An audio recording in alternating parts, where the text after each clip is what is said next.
So the presentation we're going to give today is a slight derivative off of one that the Small Business Development Center, Betty Hoag and Linda Tuberty were sponsoring. Came from a federal grant from the Small Business Administration. They gave funds out to state governments and said, we'd like for you to go out and educate small businesses on the risks of cybersecurity, data risks, data breaches. The government understands, federal government understands they can't do it all. They can't reach down to the grassroots level. So, you know, in an indirect way, that money, that funding, the dedication to put this together has trickled all the way down to be in this room with you folks today, and also the presentations we did this summer for several small groups at the Downtown Library and the Northside Library. I'm not going to go on too much. Phil was very nice and said, feel free to talk about your business and promote yourselves and all that. PJ Networks, as he said, has been in business for 12 years. It started as me, a one-man show coming back from Santa Barbara, wanting to kind of cookie cutter template what I was doing with the company I worked there called CompuVision, and bring it back here and start my own business. And it took a number of years. As any of you who have worked in a very tiny business, it takes a few years to get momentum. And a dozen years later, we're up to a dozen employees, with Keith Sorelli being the most recent addition. We do everything and anything small business related. And small business, keep in mind, is typically 100 users or less. I think you guys understand that. There are a lot of small businesses that think that small business is 10 or fewer employees. That's a small business, but you know, all the way up to 100, and by Microsoft standards, it's either 500 or 1,000 employees. So, you know, definitely Hantzmon and Wiebel falls in the small business category, and we pretty much do everything. Those of you that have grabbed a portfolio will see there's a long list of everything that we do. But if it's a small business and it's technology related, we do it, and we specialize in things like wireless communications and security. And if you want to read about more, you can go to our website. There's plenty of information there. But because of the amount of material we have to go through today, I'm really just going to jump right into the presentation. We're going to move through it at a fairly good clip because there's a lot of content here. I recently added information this morning based on things going on this week.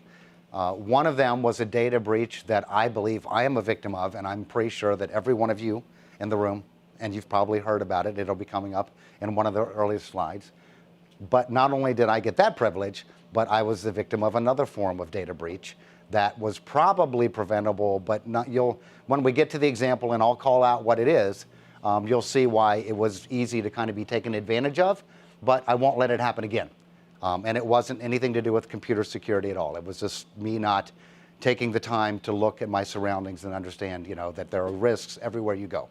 So without further ado, we're jumping into the presentation, Small Business, Big Threat. I always give credits to the SBA, George Mason University, their Enterprise Center helped put together the original slideshow, and then First Citizens Bank, PJ Networks, and Small Business Development Center teamed our resources together to bring this to the local community. So there are game changers going on in the world today when it comes to cybersecurity. First of all, we're always connected to the internet. It seems like no matter where you go, no matter what you do, some way, shape, or form, you've got connectivity, and connectivity is a surface area of vulnerability. So you've got more windows of opportunity for people to get to your data and to be compromised. Number two, we have an IT-centric business and society. So there's been a huge increase in business targets in the last 10 years, and the hackers are surely taking advantage of that. So there's more windows of opportunity on an individual basis. There are more targets in general, each one of those presenting more surface area. And then there's a new class system by tech skills, meaning more and more people that may not have a background at all in technology are moving into technology-related fields because that's where the job market's going, but they don't have any depth in it, so they're not knowing some of the most basic fundamental things like password complexity. And that's nothing to be embarrassed about. It's just, it's a fact. So we have to do something to address that. The statistics of 2015 statistic increase in cyber attacks in the last 4 years have gone up by 660%. I believe the most recent statistic I saw has shown that that continues on that same trend. There's some of these statistics that things are going exponential. In other cases, they're going in like kind of a linear path. This is one where it seems to be steadily growing at about that percentage. But keep in mind, those are it's building upon the previous years. So there is a little bit of an exponential component, but it's not quadrupling every year. It's just becoming a greater risk. That doesn't mean financially, that just means the number of attacks, not the financial impact. So what do data breaches cost per year? This is 2015, estimated $100 billion in the US, $300 billion globally. And believe it or not, after the first time that I read this presentation and actually presented it, I started thinking to myself that those numbers seemed awfully low to me. I mean, don't ask me why, maybe I'm jaded, but they seemed awfully low. So I went, after the first presentation, I did some research, and I found from Forbes website that from 2013 to 2015, the costs of cybercrime costs quadrupled, say that 3 times fast, and it looks like there's going to be another quadrupling from 2015 to 2019. So that's the costs involved. They're predicting that the cost of data breaches will reach $2.1 trillion globally by the year 2019. Large banks, retailers, federal agencies make the headlines when they are hacked, but all businesses are at risk. According to Microsoft, 20% of small to mid-sized businesses have been cybercrime targets. But as I said at the last presentation, and there were like 20 people there, I said that basically means 1 in 5 of you has been a target, but hopefully, or will be a target. But hopefully, if you take to heart what you're going to learn here today, you'll never be a victim. You'll be a target, but you won't be a victim because you won't get breached. And I forgot to mention at the beginning of this, there will definitely be some question and answer time at the end. So I'm just going to kind of plow through the materials. If it's really, really urgent, raise your hand. Otherwise, when we get to the end, before we dive into the questionnaire, we'll have plenty of time for questions and answers. In fact, I'm not leaving today till everybody's last question is answered. So, according to this was from yesterday, the New York Times reported, Equifax says cyber attack may have affected 143 million customers. So how many people here have a credit score? Chances are your data has been breached because Equifax had your data and they were breached. 143 million people, and they're one of the bigger ones. About half the country. About half the country, yes, and we're talking. And if you think narrowed down to just adults, pretty much everybody's been compromised. The attack on the company represents one of the largest risks to personally sensitive information in recent years. The third major cybersecurity threat for that agency since 2015. Makes you wonder how they can still be in business, or how they'll be penalized, or will they be penalized. If this was a smaller organization that got breached like that, if it was one of your clients and they were breached and they didn't have adequate protections, they couldn't prove that they did everything in their power to protect their data, the federal government would make them buy identity theft insurance for the next 3 years for every single client of theirs or customer of theirs that had data get breached. You can imagine how expensive that would be. But I doubt Equifax will probably be held accountable for anything. I'm sorry if I sound a little bit pessimistic, but it just seems like these large entities, how do you even fathom the amount of money that it would take for them to provide that kind of protection for everybody? They would put them out of business, which is probably what should happen at this point. This is about as it gets, said Pamela Dixon at World Privacy Forum. If you have a credit report, chances are you may be in this breach. The chances are much better than 50%. So that's one of the instances where I was breached this week. The company said the exposed data included names, birth dates, social security numbers, addresses, and some driver's license numbers, all of which Equifax aims to protect for its customers. On a scale from 1 to 10 in terms of risk to consumers, this is a 10. Said Aviva Litan, a fraud analyst at Gartner. That social security number, big time, big time. Somebody has that information and your birth date and your address, they can go out and get loans in your name. It's that simple. So everybody, all of us are gonna have to be really watching our bank accounts and hopefully have some sort of a reporting set up so that you know when somebody's filing to get a loan in your name. Jump tracks just a little bit because, like I said, there's a lot of topics and I'm going to roll through them. They don't all segue smoothly with each other. So we're going to talk briefly about social engineering. It's a conversation that Keith and I actually have enjoyed discussing a few times because he's been engaged to do some social engineering penetration tests. Social engineering, in the broad definition, is the use of manipulation of using psychology to coerce someone into giving up information. Some examples would be a phishing email. Fake emails, chats, websites designed to impersonate real systems. We all get those. They're almost always just regular old spam that basically say, hey, you need to click on this button to reset your password. You need to go to this website and verify your identity. It's spam. It's somebody just fishing around trying to get a little bit of information, enough to leverage you. And maybe one piece of information isn't enough, but if they manage to get another piece through another method, then they've got the two pieces they need to put together to be able to compromise your identity.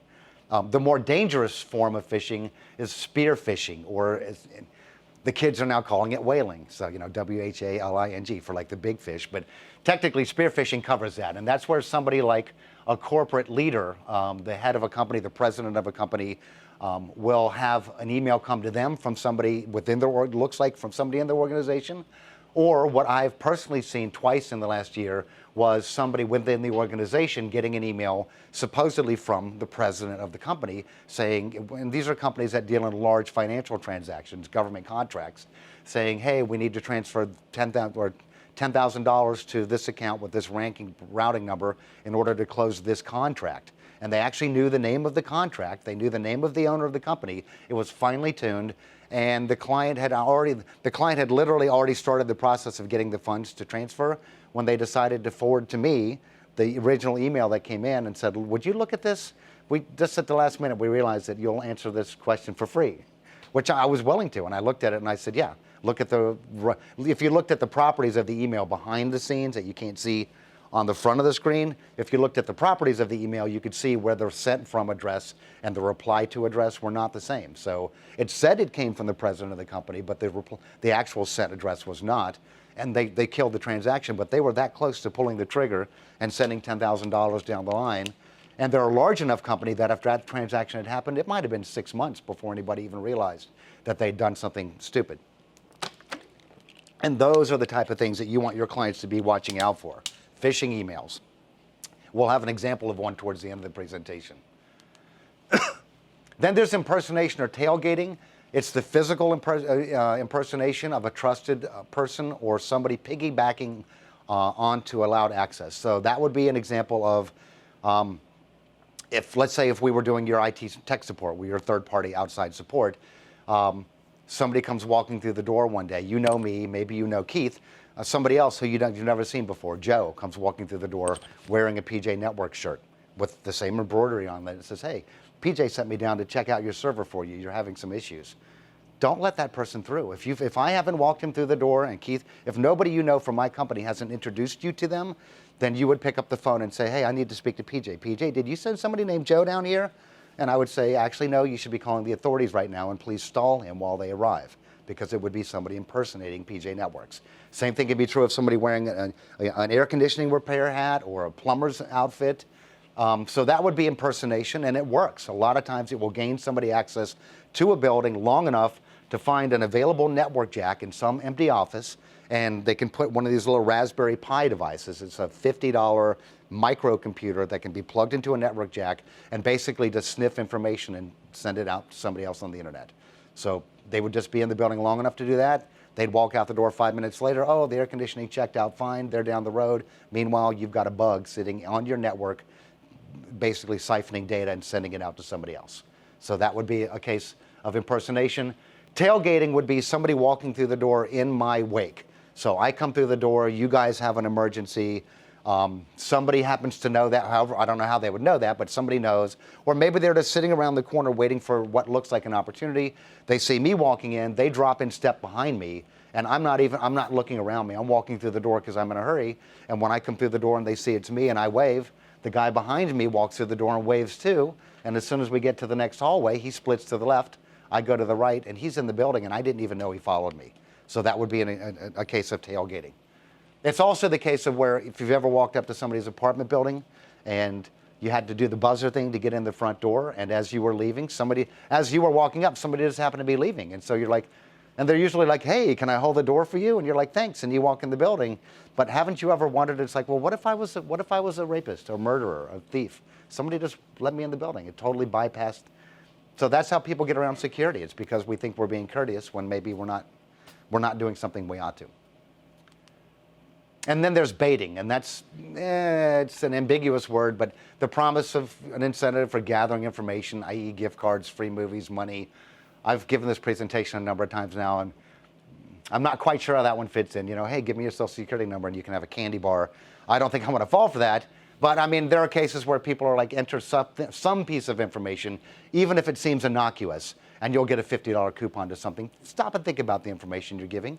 You know, any of that list that we read off a minute ago about your social security number, your address, your phone number, your birth date, those are things you really want to keep private. So, best practices to protect yourself at a bare minimum. Number one, back up your data. That's not going to get you back stolen data, but it will get you back damaged or encrypted data from ransomware.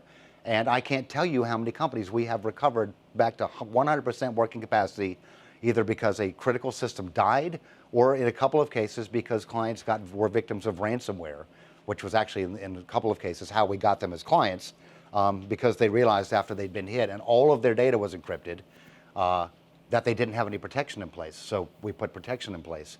But backups are so critical, and daily would be at the bare minimum. And in many cases, a lot of the modern backup solutions, like the one that StorageCraft Shadow Protect, does hourly snapshots. And so you can recover the data of a company. If they get hit with ransomware at 12:30, then you can just basically restore all the data back to how it was at noon, and you only lose a half an hour's worth of work, as opposed to going back to the previous night's backup. And if the ransomware hit at 3 o'clock in the afternoon, you've lost a whole day's worth of work for 80 people. That's a lot of man hours.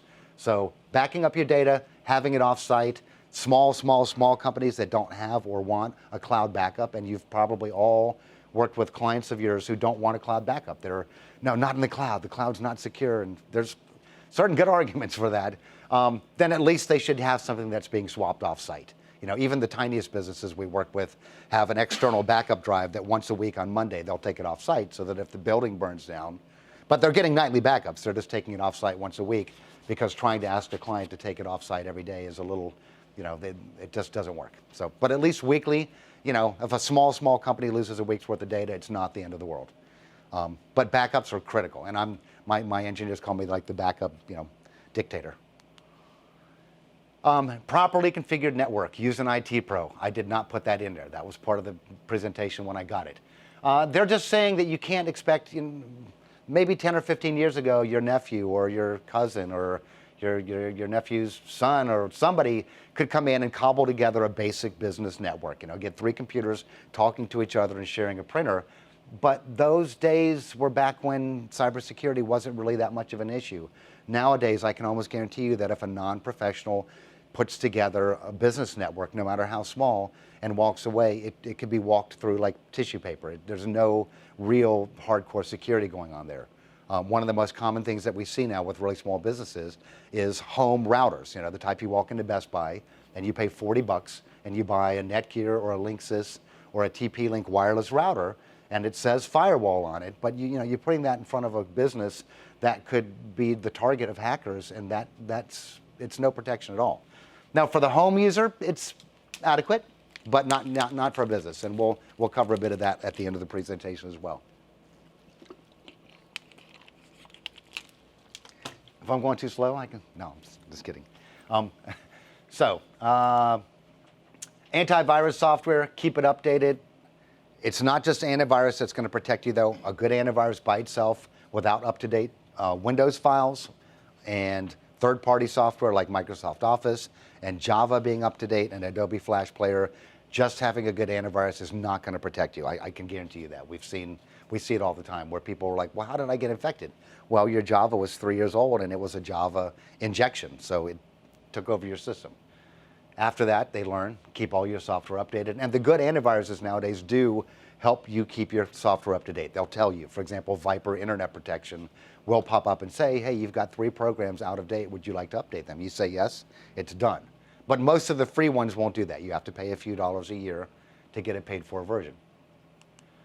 And then finally, your credentials, passwords. The longer they are, the better. Don't make it easy. Make them long, make them complex. We'll talk more about password complexity in a minute and how you can come up with some nice complex passwords. So good credentials probably, this probably goes a lot farther than that as far as protecting you and your identity and your data. And then the biggie that I just mentioned a second ago, Windows patches and third-party software need to be updated too. Those are a much bigger vulnerability than an outdated antivirus software. So once again, Windows can be configured to do the Windows updates automatically, There's plenty of antivirus solutions and other softwares that can be configured to do your third-party patches. Or if you have a client, if you have a company that's using managed services, and I don't know if Hantzmon and Wiebel's using it in-house or if you have a third-party company, but they would take, for example, PJ Networks, for almost all of our clients, have a support contract where we're monitoring all of the client systems all the time for any suspicious activity, firewalls turning themselves off mysteriously, antivirus going out of date, outdated software, outdated Windows, all kinds of wonderful things so the client doesn't even have to think about it. If you don't have somebody, if your clients don't have somebody doing that for them, they need to be doing it for themselves. So it's very important that those don't get overlooked. So really understanding malware, the definition of malware is basically designed to, I don't agree 100%, to let a hacker get control over a computer device. Not really. The definition of malware is code where that is written with bad intentions. Malware. Very simple. Spyware, pop-up ads, web browser, any software that's on your computer that is not there at your intention, that could do anything you don't want it to do, would be considered to be malware. Even something called a PUP, which stands for potentially unwanted programs. You go and download something you want, like an online calendar, and while you're doing it, it automatically downloads and installs McAfee-free online security. Almost everybody here at home probably has, unless you've gone and manually removed it, somewhere over the years you've gotten a free version of it. Do yourselves a favor, when you go home, go to Add Remove Programs and get rid of it. McAfee or McAfee, whatever you want to call it, it's the worst. And one day I'm going to get a letter from McAfee telling me they're going to sue me because I run around telling everybody that, but McAfee blows. There, you can quote me on that. We've had to uninstall it from so many computers, not because it left it vulnerable, but because it made it crash. So stick to the name, just stick to the good stuff. McAfee is not. Viper Internet Security, Bitdefender is good. Norton is pretty good, but it bogs a computer down. There's plenty of good software out there, and you guys can email me and I'll give you recommendations if you have clients that want to pick from like a handful of selections. Malware might not act like a virus. So for example, one of the symptoms of getting CryptoWall or any kind of ransomware, specifically CryptoWall, would be the user would call me up and say, I was browsing the internet, I went to a website, I clicked on the wrong link, the screen locked, the computer stuttered for a few seconds and the mouse kind of did this little skippy thing, and then the computer just rebooted on its own. But the good news is it came back up, but it's running really, really slow. And I say, unplug that computer right now and let me get down there, because those are the symptoms.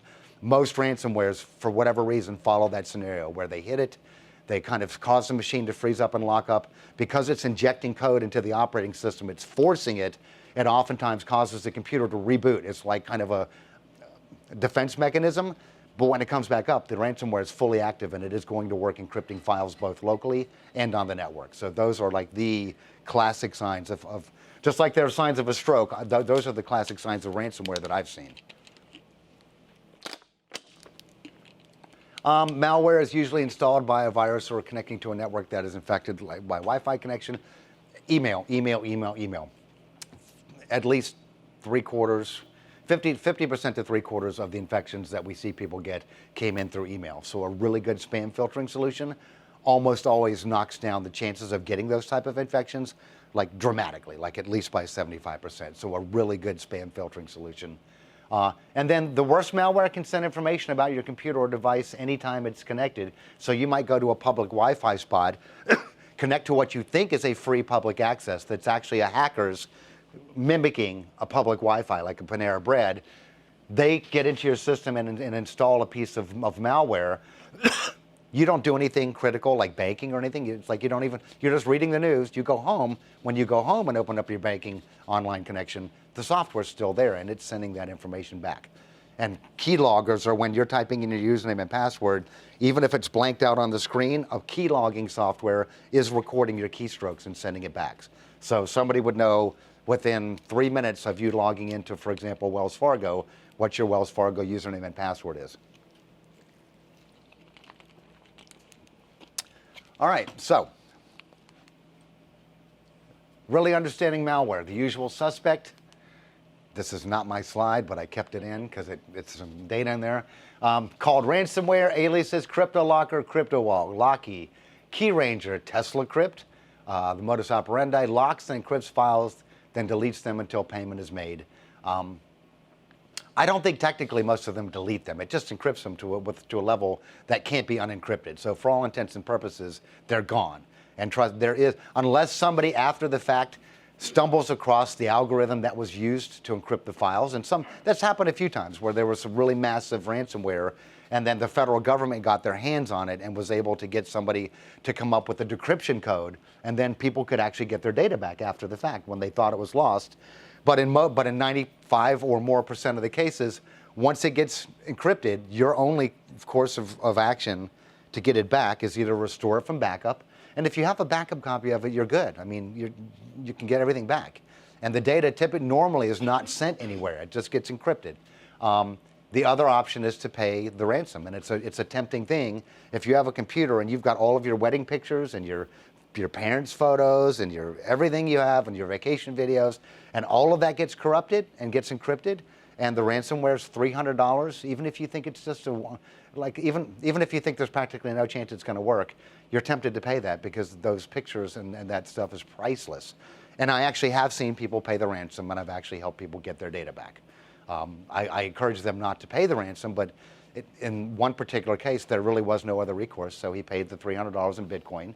We got a decryption key, we applied it to his computer, and all of his data came back. The problem is there's no way to tell if that infection left anything behind, so that a month later, it didn't happen. I mean, everything was a happy ending, but the bottom line is if you had a good backup, you wouldn't have to worry about paying the ransom because you would just recover it from backup. Why wouldn't they be able to get in and put the ransomware on once you install your backup? Well, they still can, but the backup is just going to get you to recover. So if you use but it brings up a good point. So if you're using a backup solution where you're plugging in an external drive and then you're copying your My Documents, which all the videos and all that, onto that external folder, because that hard drive is plugged into your computer, if your hard drive gets hit with ransomware, then so does your backup drive because it's just another drive letter. However, if you're using a backup program like Windows has a really good built-in backup program that compresses and takes all of your data and puts it into like a .bak file, if that's the case, then ransomware can't get to it. The file's too big to encrypt. So so it's basically or if you unplugged it, if you did your backup once a week of your home computer and then unplugged that hard drive, you're safe. Doesn't matter what happens to your laptop or if it gets infected, you can recover from it. But leaving that plugged in and thinking copying and pasting, no. Because whatever hits your C drive is going to hit your E drive or your F drive. And that's why it hits network. So when you when a ransomware gets onto a network, if it gets on a local computer and you're using mapped drive letters to access shared data, it'll start going through every one of those mapped drive letters on the network and encrypt all of the company's data. And we've seen it hit well over 100,000 files at one client site. And it took about a day and a half to recover everything because some of the data had been corrupted, but certain file types hadn't. And it was an accounting firm. So, for example, we wanted their QuickBooks files were fine, but we wanted to recover all their Word and Excel. There was 100,000 files. So it took a little bit of scripting to get it all back. But at the end of it all, it was all back. And then we told the client something that they hadn't thought of. We said, okay, here's our bill. Give it to your insurance company. And she said, really? I said, yeah. She gave it to her insurance company, and they paid it all except for like a $250 deductible. So. Yeah. So the first thing we think of is make sure your clients know if you do have something like that, whether it's a lightning strike or whether it's ransomware, chances are whatever is cost to get the data back is going to be an insurance claim. WannaCry, that's a recent one. When I did the first presentation 2 months ago, it was very recent. In fact, it had just happened. Now it's a couple of months in the past.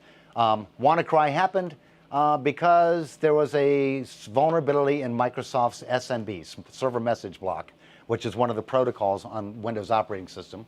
And Microsoft didn't know about it until I think the beginning of March. So they released a patch for it in mid-March, but supposedly, the National Security Agency knew about it for a long time. The National Security Agency has this big bin of known vulnerabilities of things that even the manufacturers like Microsoft don't know about, so that if they ever want to get into a hacker or a terrorist computer, they've got a back door that even the manufacturer doesn't know about. You know what the problem is with that? WannaCry took advantage of that vulnerability and whacked 200 million computers worldwide. So, then ultimately they're kind of playing roulette with the rest of us, assuming that, well, we might have a more important need for this data than the risk is. But I mean, in this case, it took down hospitals in the UK. It took down computers all over the world. Lots of people lost data. And it all happened because many people did not update their systems in time. So the release came on March 14th. Because we do managed services for our clients, we had it pushed out.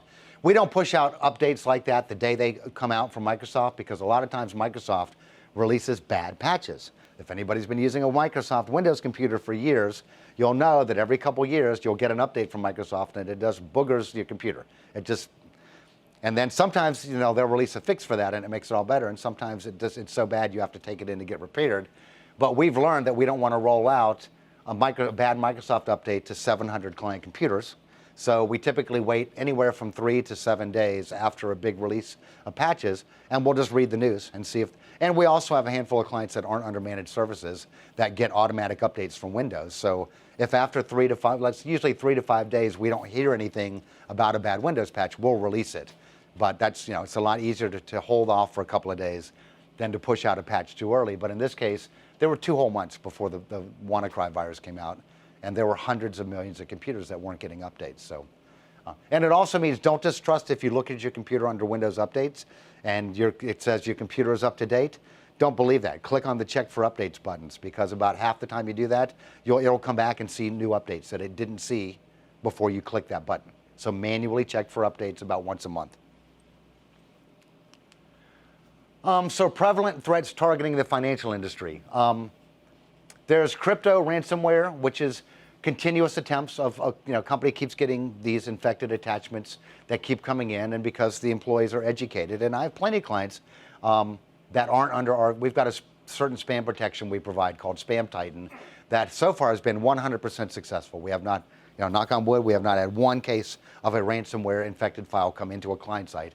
But for the other ones, they'll forward them to me on it. And the nice thing is, because we're under Spam Titan, they'll forward it to me, and Spam Titan will strip out the infection on its way to me, and I'll get an empty attachment. And the question will be, hey, Phil, would you look at this and tell me if this looks like it's like a scam or an infection? And I'll say, yeah, it absolutely is. Sometimes it'll come through, and if it's a link to an infected website, the spam filters can't always catch that, because there's no malicious code in an email that has a link to the internet. So those are the ones that normally get through. So the main thing you want to make sure your clients know is they should not have employees that are click happy. If they get an email and it's not important, or they don't know who it came from and it's got a link in it, don't click the link, because the link could take you to a dangerous territory. But once again, clients forward things like that to us all the time. We don't charge for that if they're a regular client. And it just takes me maybe 90 seconds to look at the email, to look at the properties, to hover the link, and then reply, no, it's a good thing you didn't click this. And many times it's like the IRS wants some information from you. That's a really big one. UPS tried to deliver a package to you, but you weren't there. Please click here to schedule the next delivery attempt.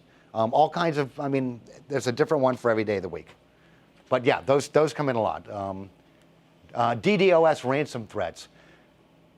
DDoS is a denial of service attack, where somebody from the outside on the internet will point at your firewall, on your external firewall, and hammer it with information requests, like they're trying to connect into your network. But in many cases, what they'll use is it'll be like a malformed or an incomplete request. So every time one of these requests, and they can send millions of them, the server on the inside, or the firewall, depending on what's talking to the outside, will see that there's a request, but it hasn't been finished, so it'll wait for the rest of the requests. But then meanwhile, a million more of those requests come in, and it's trying to shake hands with, and what it'll do is it'll lock up the network. It'll lock up the internet connection, and that's called a denial of service.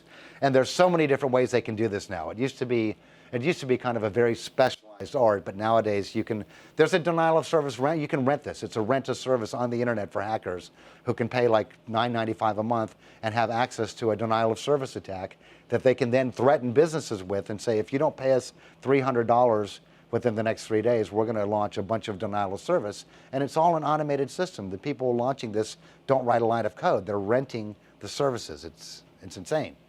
Then and sometimes, but the real ones will often hit a larger company. Let's say they wanted to target you folks.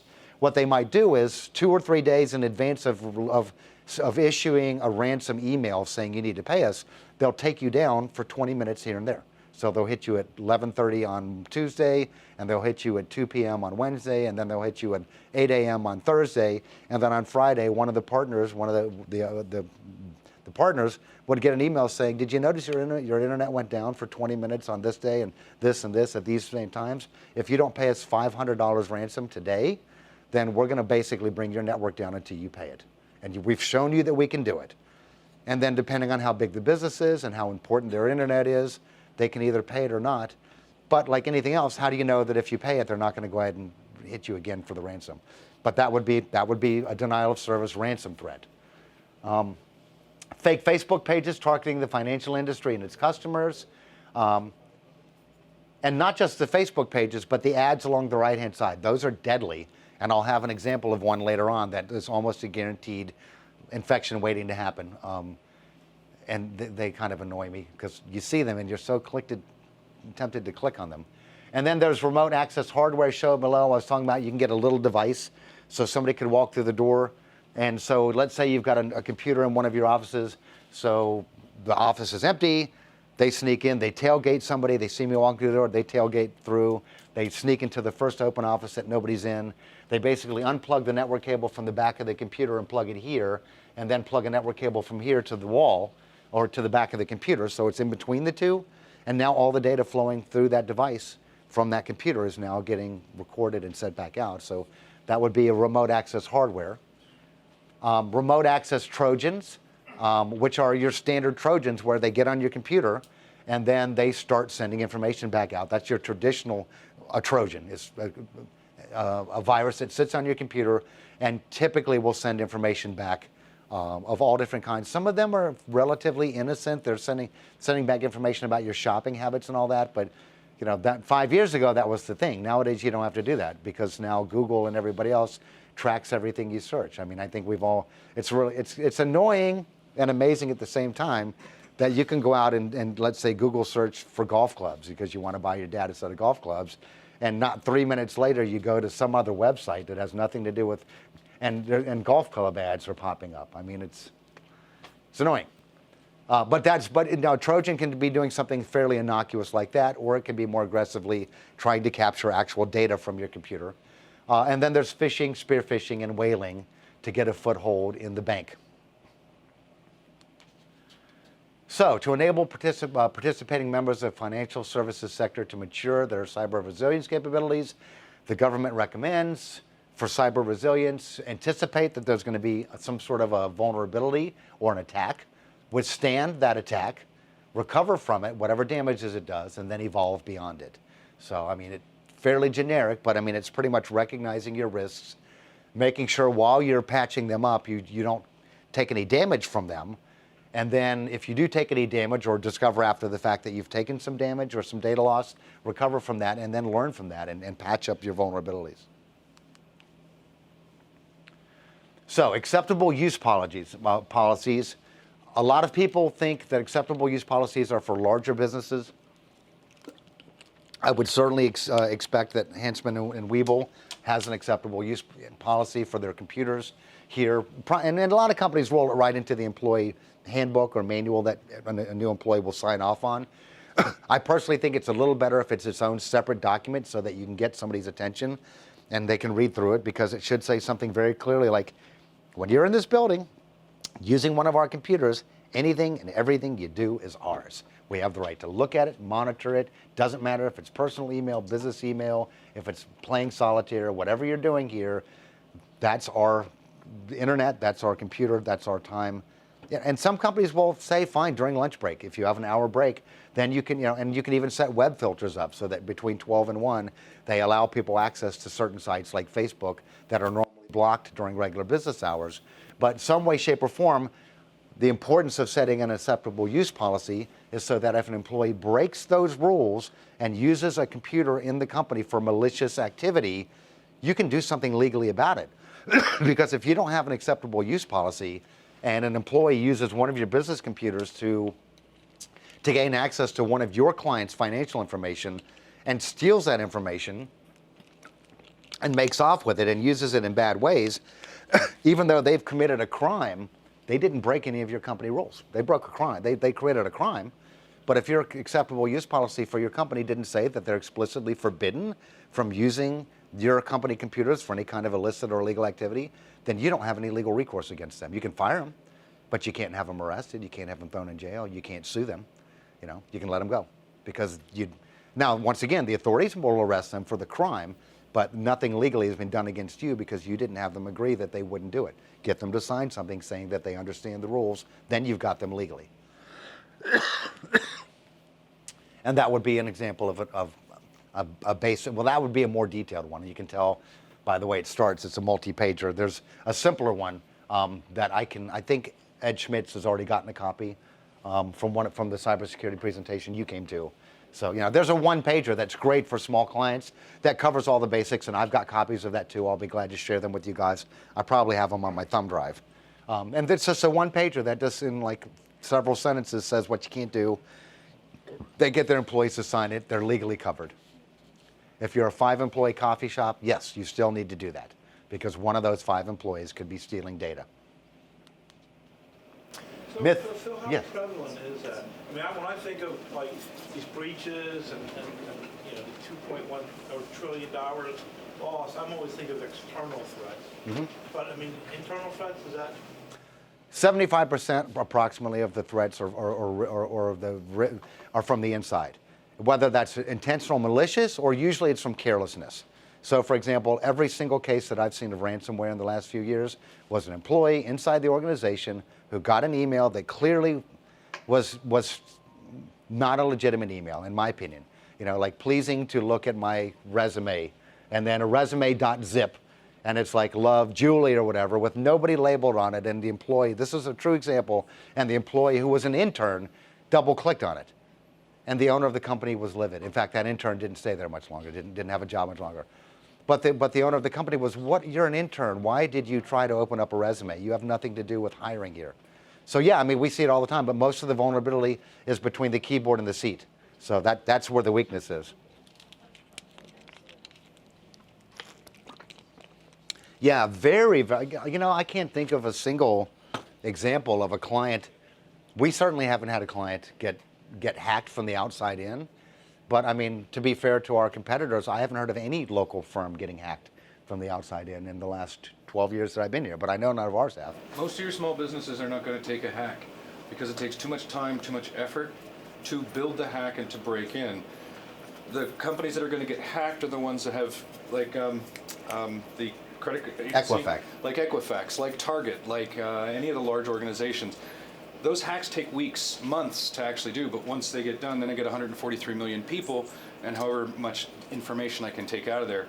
The statistics are more probably around 85 to 90% of the vulnerabilities for any organization come from inside. Yeah. Engineers, technical people will lay in balances and checks and controls to prevent spam from getting in, to prevent viruses from getting in as attachments. But the long and short of it is it really boils down to what the user does, and that's how and why these viruses propagate, Trojans propagate, malware propagates, ransomware propagates. It's likely because a user that was unaware and untrained in these types of protocols, if you will. I mean, perusing the internet and perusing the web, perusing email is no longer like a stroll in a suburban neighborhood. It's now likened to taking a stroll in an inner city at 2 o'clock in the morning. You've got to be on your toes, you've got to have your head on a swivel, paying attention to things that you wouldn't normally pay attention to, or when you least expect it. Something's going to come through, you didn't look at it, you didn't pay attention, and wham, somebody's and a lot of the viruses, a lot of the malware, a lot of the Trojans, they'll live on your computer quietly. They won't give you any sense that they're there. They won't take control of resources. They're just going to be quietly capturing information and sending it back to some command and control. And the only way you're going to actually know that is if a virus scan picks it up, or you happen to put a sniffer on the wire and see that all of a sudden you're sending packets from your computer or from your network to some country in Europe or South America. So yes, at least in the 90th percentile is where the vulnerabilities lie as far as the internal user, and the lack of training in internal users, or the lack of savviness and understanding how to prevent just some of the basic stuff that has a massive snowball effect is kind of why we're here now. Yeah, and look, for example, looking at a higher end firewall, not a home model, but a business class one, will show things, for example, we see a lot of data packets that are going to the Ukraine. That's a pretty clear indication somebody, and then that firewall, if you turn around and look at the logs properly, you'll see what IP address on the network that's coming from, and then bingo. But then you would want to analyze the machine to see what data was being sent. But it would start by seeing what's going out as well as what's coming in. It's not an inbound hack. A lot of times the hack has already happened, and now it's an outbound vulnerability. Yeah, so we subscribe to Know Before, so we have a program where we're trying to keep ourselves educated as to what what things you can do and what to look out for in emails and this sort of thing. So Right. I mean, that's at least hopefully giving us a little more protection or creating an awareness within the firm. It is, and I've played around with a couple of their freebies.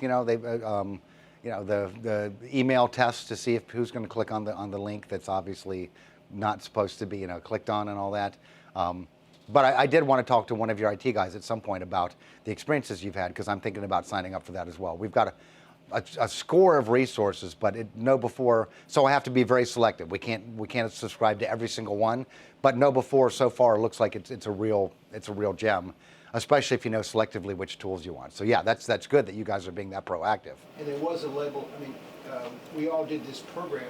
I mean, what was it, 45 minutes or training?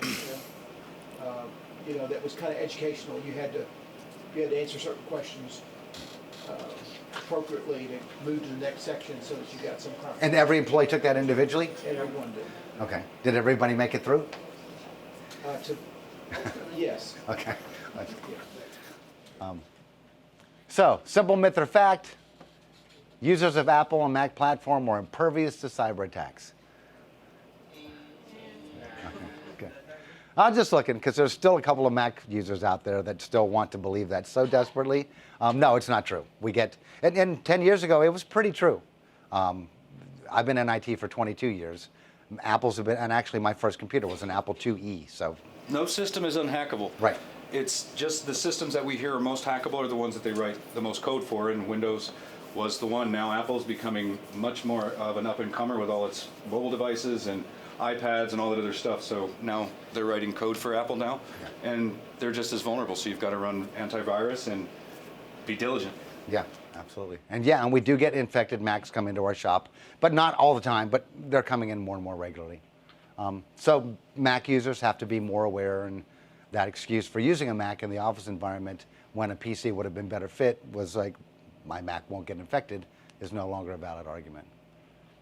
Finally, we get the best password practices.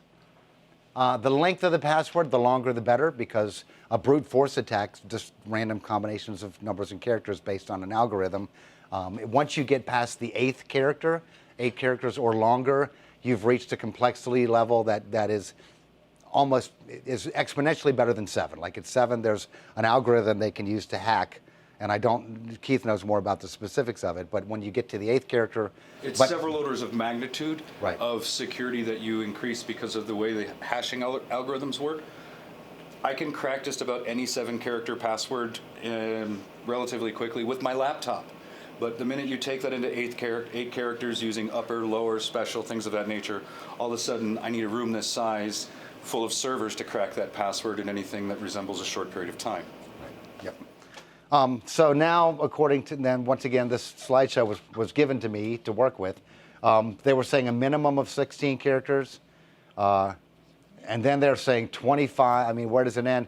One good way to come up with a nice long password would be to use a complete, and actually the NIST, the National Institute of Security Standards and Technology, recently has released information indicating that the old combination of numbers and letters and upper and lower up to a certain number of character length is actually not necessarily any better than coming up with a really, really long passphrase. Because in the old days, you wouldn't use any kind of a dictionary word in a password. But if you're using a long, long phrase, like, I go to the Outer Banks every summer and I really enjoy it, 2 exclamation points. Well, that's a nice long sentence, and it's got 40-some characters in it. And so just by the very nature of its length, it's going to become complex enough to not be hacked. The problem is people like to use passwords over and over and over again. So coming up with a unique password for each one of your sites is when you want to have some sort of a password wallet or password keeper, which we're going to talk about in just a second. Real quick, the best way to come up with passwords, short of using a password Generator. something that's going to generate a password for you, is to take a phrase. Like if you love your job, you take the phrase, I love coming to work, and you make the I maybe an exclamation point, a zero, or an O, a zero, an S, a dollar sign. And you can kind of use your own little cryptography and make your password virtually impossible for any brute force attack, dictionary attack, or anything. And if you have a phrase that you use with your sweetheart, nobody's going to know that. So there are ways to come up with some basic small phrases that you remember that are familiar to you, and then just use your own logic. An O is a zero, a 1 is an exclamation point, or an E could be a 3. And this is going to make your passwords a heck of a lot stronger, a lot harder to crack, and it's going to make it no longer low-hanging fruit. It's going to make it so that if somebody does get your password, that they're likely not going to be able to do anything with it.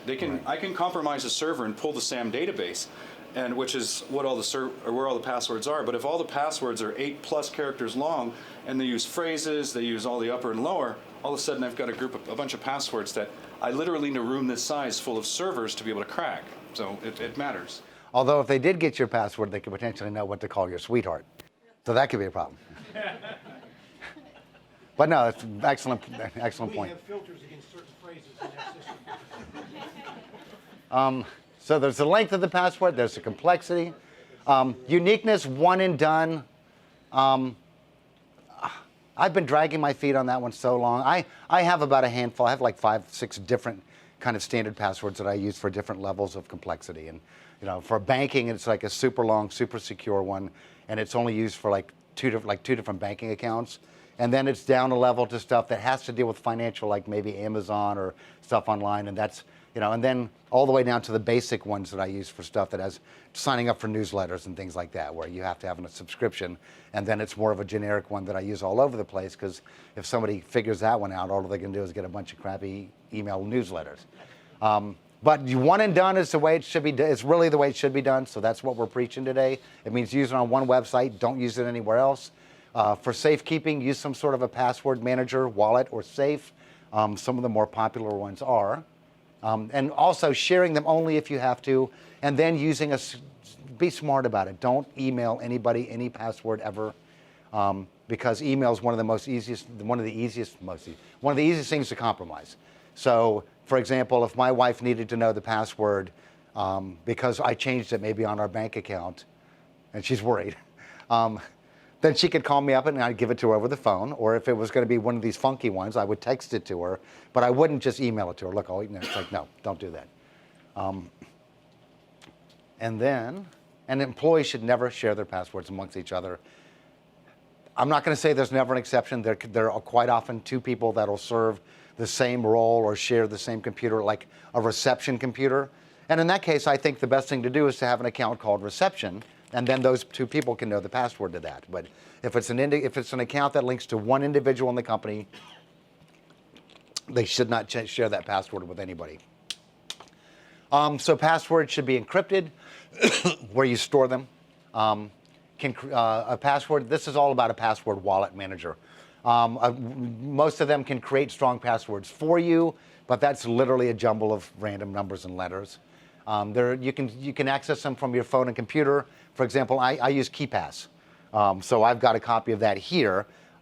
Even though I'm not a huge Google Docs fan, I've got a copy of the encrypted database that I keep the passwords in Google Docs, so I can access it from this phone, from either work computer, from my home computer. But in any case, I have to have a very long password to get in to my password manager database. It'll analyze password strength, and it'll tell you whether the one you're using is secure. And then they can help with two-factor authentication. In fact, I read just today that LastPass, there's a new feature in maybe it's not new, maybe I'm old school, that will allow you to achieve two-factor authentication. There's another program called Duo that one gentleman at the last presentation talked a lot about, and I've looked at it, and it looks really good. And there's a free version that I've installed on my phone. But Dashlane, which I think is more of old school, LastPass is definitely probably one of the most popular. And I really like KeePass. It's free, it's open source, It's super encrypted. It's not stored in the cloud. I mean, if you store your database like I am in Google Docs, technically it's in the cloud, but I'm the only person in the world who knows, and my wife, who know the password. So even if somebody compromised Google Docs and got my KeePass database, I can guarantee you with the length of the password I've got in there, nobody's getting into it. So pretty secure.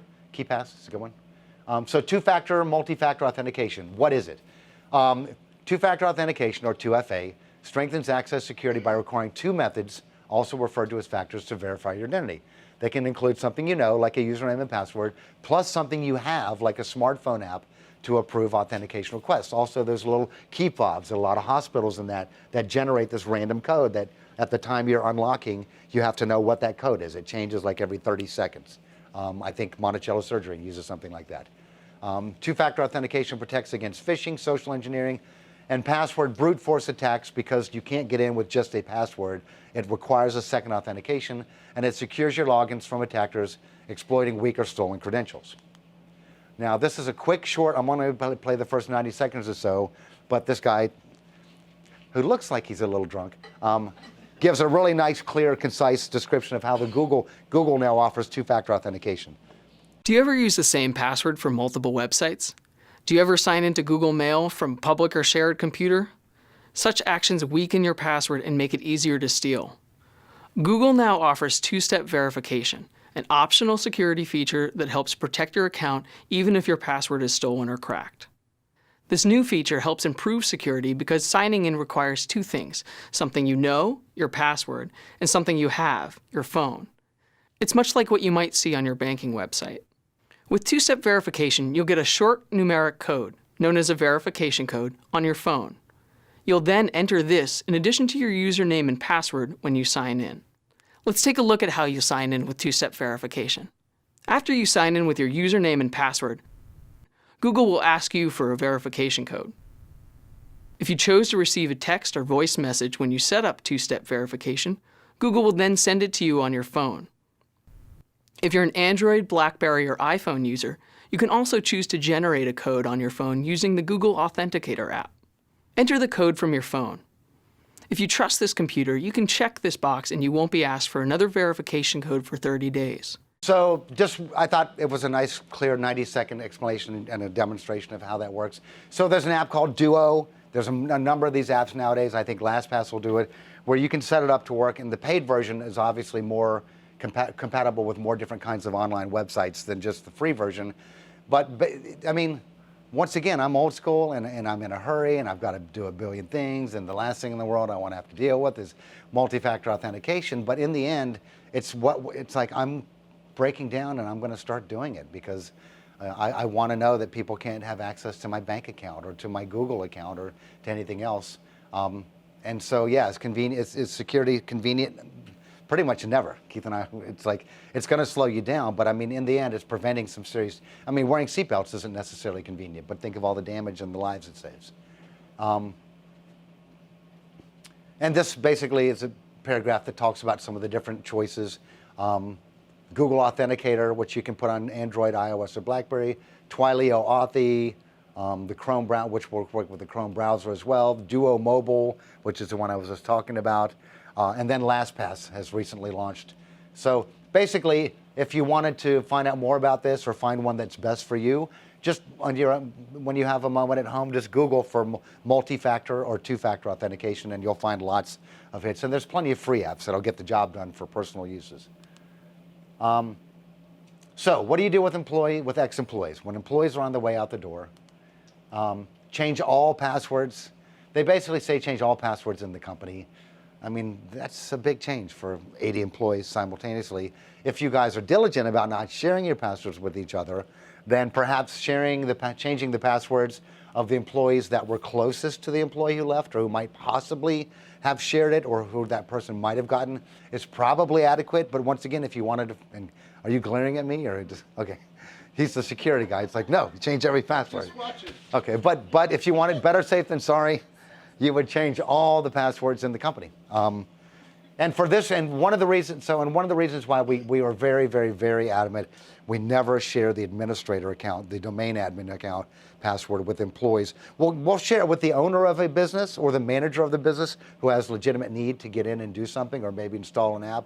But it's like it's never a widespread thing. So it's typically something that we don't have to worry about when an employee leaves because they never knew that password. Disable the user account, obviously, as they're walking, before they walk out the door. While they're in the meeting getting fired or quitting, that's when you want to disable their account. It sounds harsh, but I have one client who had an employee who got out of the meeting of a mutual resignation type of deal. And he's like, oh, I just want to get some personal effects off of my computer. And he basically just, while he was sitting there, sitting with the owner of the company, chatting away, he was copying all these different contracts and all that they had with you know, they're a contractor, like a general contractor, and he was copying all these documents over to his thumb drive, which the owner of the company then found out because they ended up going to another contractor who he was friends with. And so he knew that that employee had stolen those documents. But he also did not have an acceptable use policy in place at the time. This was several years ago, so there wasn't much he could do about it. All right, so disabling user accounts, burning all your computers. No, get help if needed. Get professional help if needed. If you have a key employee, you know, there are a couple of guys here, Cam and, I'm sorry, what was your name? Mike. Who are at the core of the IT. I mean, if they left, you know, if Mike left in a huff, I'm not saying he ever would, then that, he'd never make it out of the parking lot, would he? But there are cases where you might have a client of yours who has a key employee leave, and you're like worried because they have access to all the QuickBook files and all this and remote access in. Call in a professional. You know, it can be PJ Networks. We'd be glad to help you or them. Could be whoever they normally use, but just don't let your clients think that they can do everything on their own. There are certain things, just like, you know, maybe they can balance a checkbook. Maybe they're good about doing their deposits. Maybe a lot of your clients even do a little bit of bookkeeping of their own. But in the end, they're not CPAs. They're not professional accountants. There are certain things they trust to professionals. They should do the same thing with their IT support. So Phil, I'm assuming also that policy goes both ways. You may fire somebody and go through that, but somebody may resign or on their own and on good standing, and you should probably go through those same steps. Yes, absolutely. Yeah, and we actually did have a client not long, like within the last month, who had an accounting firm, who had somebody leave, and it seemed like she left on the most pleasant of terms, but circumstances after she left have started to indicate that perhaps she was just sucking up and playing sweet, you know, to leave on good terms so that they wouldn't disable her account, so that she could have access back in, and she landed at another accounting firm that is like a direct competitor, and so but we had disabled the account anyway. Basically, instead of disabling the account, what we normally do is while the employee's meeting with the owner of the company, we just change the password so that they can't get into anything, so that after that employee's walked out the door, one of the managers can go and log into the computer under the new password and make sure that they see everything that the employee was working on up to the minute that they left. And then once all that data has been transitioned or moved over to another employee, that's when we would disable the account, and then within 30 days go ahead and delete it because you don't need it anymore. You know, because the difficulty is, especially if somebody's leaving on good terms, you know, a lot of employment agreements say you got to give a month's notice, you got to give 2 weeks notice. And you know, they're giving notice, you're letting them still work at the company. Yeah, I know it's sad, but it's a hard rule. But I mean, I have to say that I had one employee who left on not the best of terms. It was years ago. I'm trying to remember how long. It was like 6 years ago, and it just wasn't a good fit, and the feelings weren't great between, you know, because it was frustrating for both sides, for me and the employee, but I didn't want to be like an a-hole and just like not, you know, I wanted to give him 2 weeks, like, because I'm old school, like I'm over 50, I'm old school. So I was like, okay, so I'm not just going to cut you loose, you know, you get 2 weeks notice, but you know, here's your last, I gave him his 2 weeks pay on the way out the door. I said, I'm paying you for 2 more weeks of work, but I don't want you here. Right. And I paid him. So, I mean, I met my legal obligation and my moral obligation to not just leave him without a job on that day, but I certainly wasn't going to let his hands back on any of my computers. So that was it. So it's kind of, you know, you pay to have the nice handshake goodbye. That percentage that I gave you of most vulnerabilities coming from inside, a substantial portion of that is disgruntled employees. you have to have the mindset of protecting yourself, even if somebody leaves on good terms. You have to. It's just a necessary evil as far as disabling accounts, removing access and credentials. There's just no other really. I don't know of another way, and I've been in the industry for 25 years and been doing security for about 19. I don't know of another way to do it. Right. Yeah. It's a necessity. And I've never seen it demonstrated in any other organization that I've been at being done any other way. Right. Public Wi-Fi use.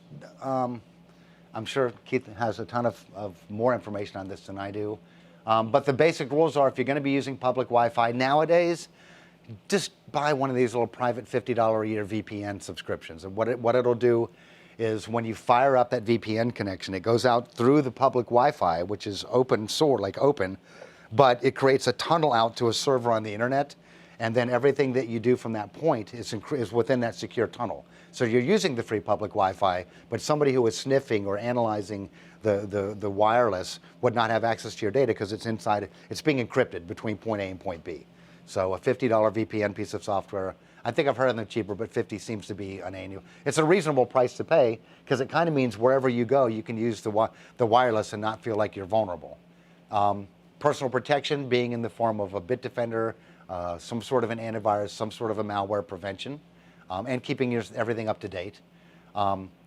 Staying secure, I think, is basically keeping an eye on your property, is in this example. So don't walk away from a computer. Give somebody else a chance to look at what's on the screen or to gain access to the keyboard. And this attractive young lady thinks it's a target-rich environment. So that's an extra reason not to be trusting a public Wi-Fi. And why something seemingly so trivial as a public Wi-Fi or public hotspot is a problem is because, if anybody's been paying attention over the last year and a half or so, 2 years, we find major vulnerabilities in SSL, in multiple versions of SSL. And that's the mechanism that encrypts your web traffic to connect to your bank or to any online purchasing. We find major encryption or major weaknesses in the encryption algorithms that they're using. So once upon a time, you used to be able to be on a public Wi-Fi and say, well, I'm doing something and it's SSL connected, so I'm good. Now that's not such an easy thing, because if you're sitting in a Starbucks or some public place, and or in a park where the city's providing public Wi-Fi, you never know who's sitting there literally capturing traffic.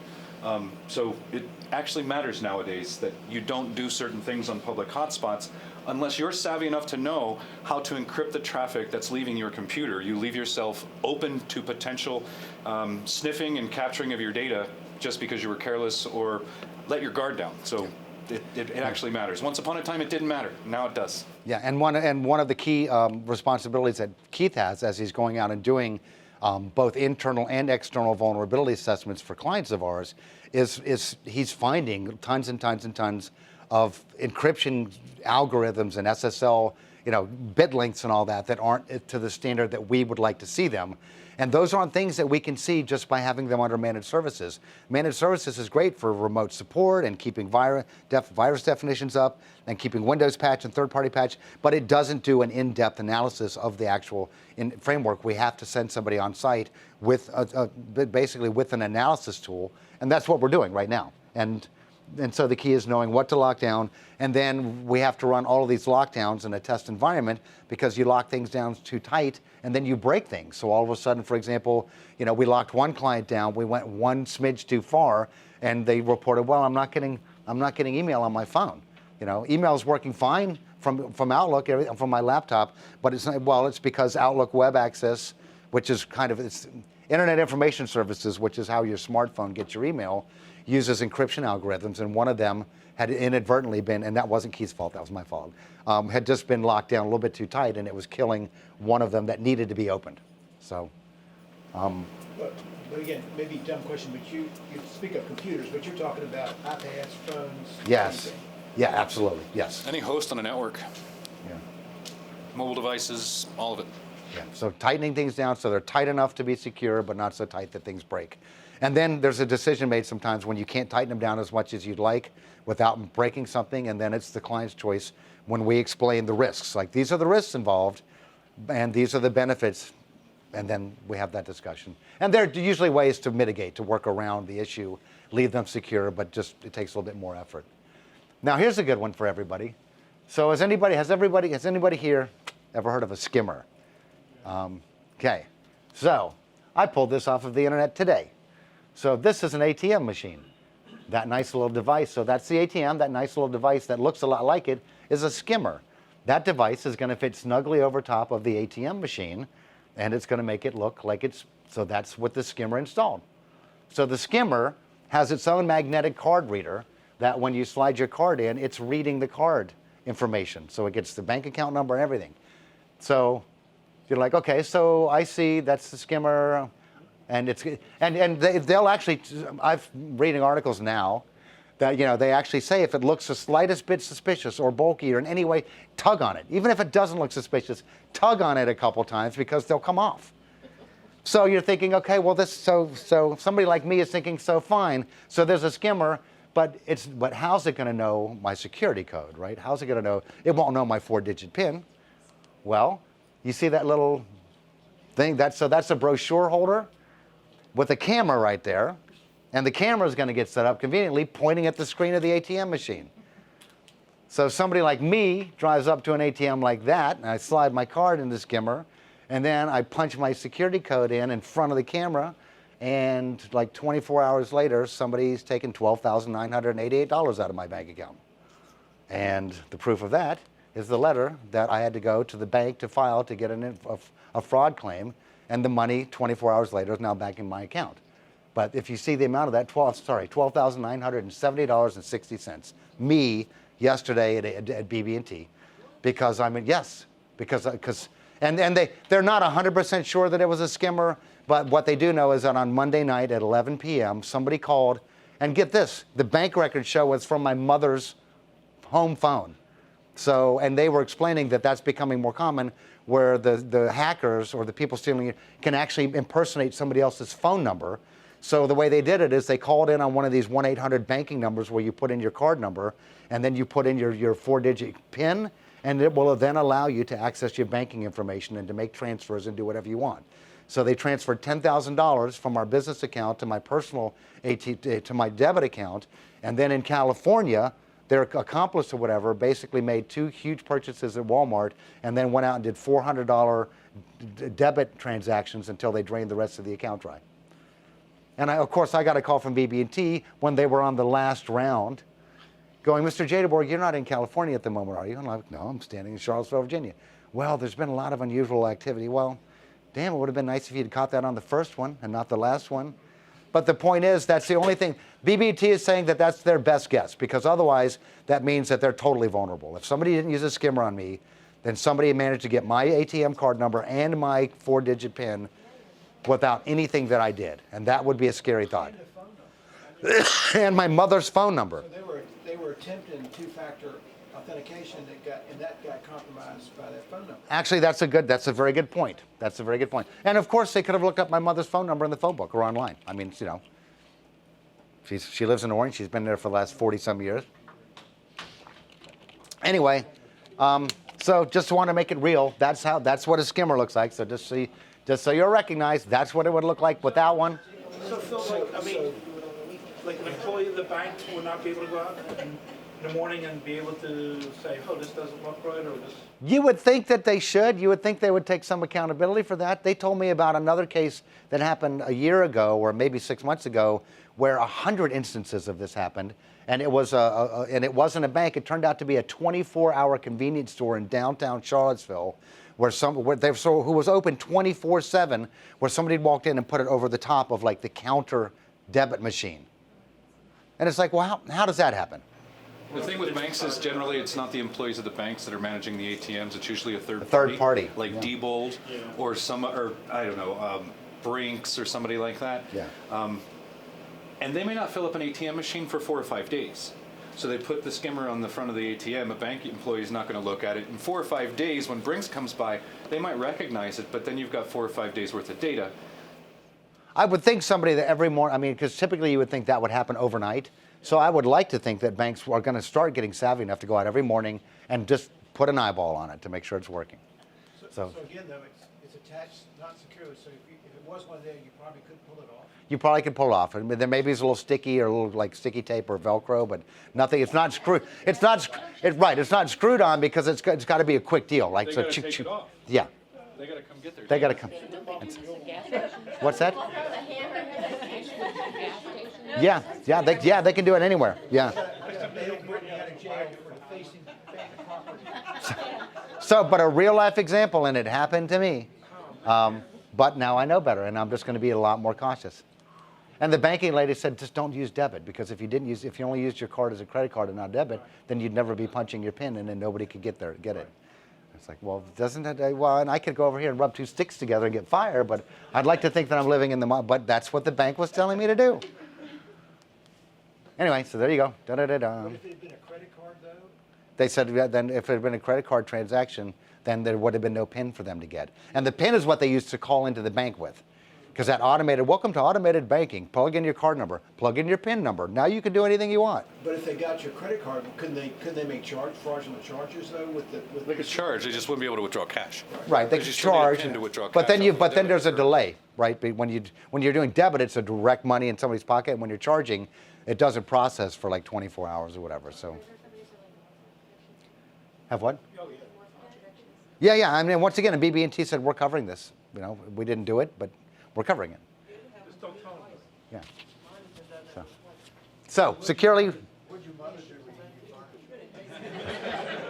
I had to call her on the way over here, and I said, Mom, just do me a favor and call BB&T, call your local bank, and just have them glance. I said, I don't think there's anything wrong, but just have them glance over because she doesn't do any online banking, and she doesn't have a debit card. But I said, I just would feel better if you made sure that there's no suspicious activities going on, and nothing. But anyway, so anybody can be a victim between that and Equifax. So social media, a lot of people don't take it seriously enough as being a way of people getting information and getting a crack in the door for a data breach. The same rules apply for credentials. Just because it's Facebook doesn't mean it's not important. For example, with Twitter, imagine your company's Twitter account, which represents you to the world, right, to the rest of the community. Imagine some cranky old man with a craw, stick in his craw, who started just doing wild, crazy Twitters on behalf of your company at 3 o'clock in the morning. That's why we don't let Phil do the Twitter. So an angry employee could leave the company and they have your Facebook, and maybe they were taking care of your Facebook for you and your Twitter, and you never thought about it because it's not in-house. And the next morning, you've got all these ugly Facebook posts of like horrible things and compromising and embarrassing pictures and all that. So basically the same rules apply if somebody leaves the company and they knew how to get in and do Facebook posts or Twitter or anything else for your company. Your password should have been complex in the first place so nobody could just simply guess it. B, change that password. Only share what's necessary, so keep it to a few employees. Remember, the apps are on your phone, so that employee, if you didn't think about the Facebook app until the next day, that employee may be sitting in your parking lot before they drive off going, I'll show these guys. This is their Facebook post of the week. So be careful with that. And then update and review frequently. Some companies don't, and probably many of your clients have a Facebook page that they don't use very often. It's just there, and every now, maybe on a holiday or a special occasion. But the danger is if you never ever look at your Facebook page, people can be posting stuff there and you didn't even know it. And they might be trying to trick people into sending money, or you don't know. So all of your clients who have a Facebook page should either review it at least weekly and update it once in a while, or close it down so it's not there. But don't just leave it sitting in the yard until the grass grows so tall that you don't even know it's there anymore.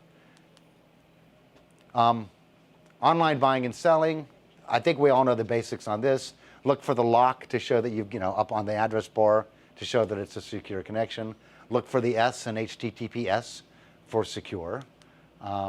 The trusted seal, I only agree with that if you can click on the trusted seal and it takes you somewhere. Like if it says BBB trusted and you click on it, it should take you to Better Business Bureau. If it's just a pretty picture that says trusted, that doesn't mean anything more than a cereal box that says new and special.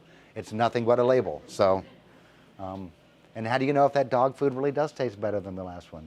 You going to try it? No. So new and trusted.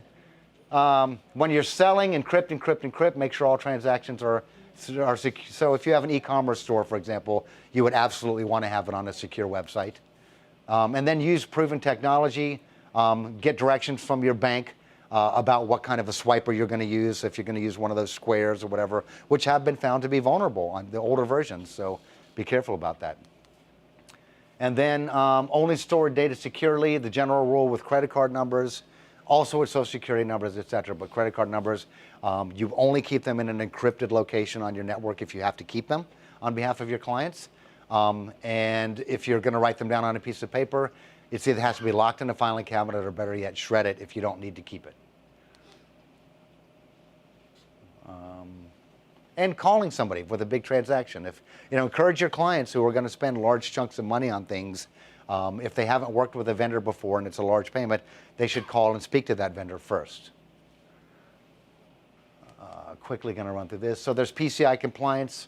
Basically, anybody who processes credit cards has to follow PCI compliance. We can go into more detail, but there's every business out there that takes payments has a PCI compliance questionnaire on an annual basis. So you guys have probably all seen them before and had to help your clients get through them. A quick analysis of one of our clients. No, actually, it was a potential client. 4 or 5 years ago, I think 4 years ago, I ran a data breach scan risk on their server, and because I knew that they didn't have any kind of encryption on their server, and they were a very small accounting firm. And I basically said, I'll give you a free network vulnerability scan on your server to show you that you've got vulnerabilities there, even though I've never really worked with your data because they weren't my client. And when I got done, I showed 153,363 worth of violations. You can't really make out the numbers there. There were 600 and some violations, and they were primarily all social security numbers. And because they had everybody, and they were sitting on a server that was unsecured with not a whole lot of protection. And it made me a little bit nervous, and it turns out that 81% of this has nothing to do with the vulnerabilities. That just says that if somebody hacked that server and took all the data on it, the federal government would come in and fine them that much money. That wouldn't include civil penalties or lawsuits or anything. That would be a per incident fee for every social security number that was breached. And then it turned out that of the vulnerabilities I found, 81% of them were Adobe software. They just had an outdated Adobe Flash Player, Adobe Acrobat, etc. It would have been very easy to put encryption on the main folder where they kept their data and to update their software and to get them in a much better stance. They decided that with the data I provided them, they could take care of it on their own, but they were non-technical, so who knows? Security risk analyses are important. A lot of times in most cases, medical offices need to be having a risk analysis done on an annual basis by an outside third party. So for those of you who work with medical offices and any kind of health provider, remember PJ Networks provides those kind of vulnerability assessments and scans and remediation. Myth or fact, I'm not on the internet, so I'm safe. Myth. So myth simply because a thumb drive, thumb drive you find in the parking lot. Somebody could have cleverly dropped it right next to the front door, knowing you were going to walk by, and there's an infection at the root of that. And the second you come inside and go, wow, I'm going to be a good Samaritan and plug this into my computer and find out who owns it so I can give it back to them. You plug it in and it executes, and it suddenly starts aggressively going through all of your data files on the entire network. So just don't. I mean, I might at home disconnect my laptop from everything else in the world and plug it in, because I'm a bold soul and I have a laptop that I don't keep anything important on. So I would be curious what's on there, but I certainly would not do it on an important home computer or in a business computer, because that's a common way that hackers get into a facility, is to drop thumb drives like here and there and hope somebody will pick it up and bring it inside and plug it in. Cam actually did that, right?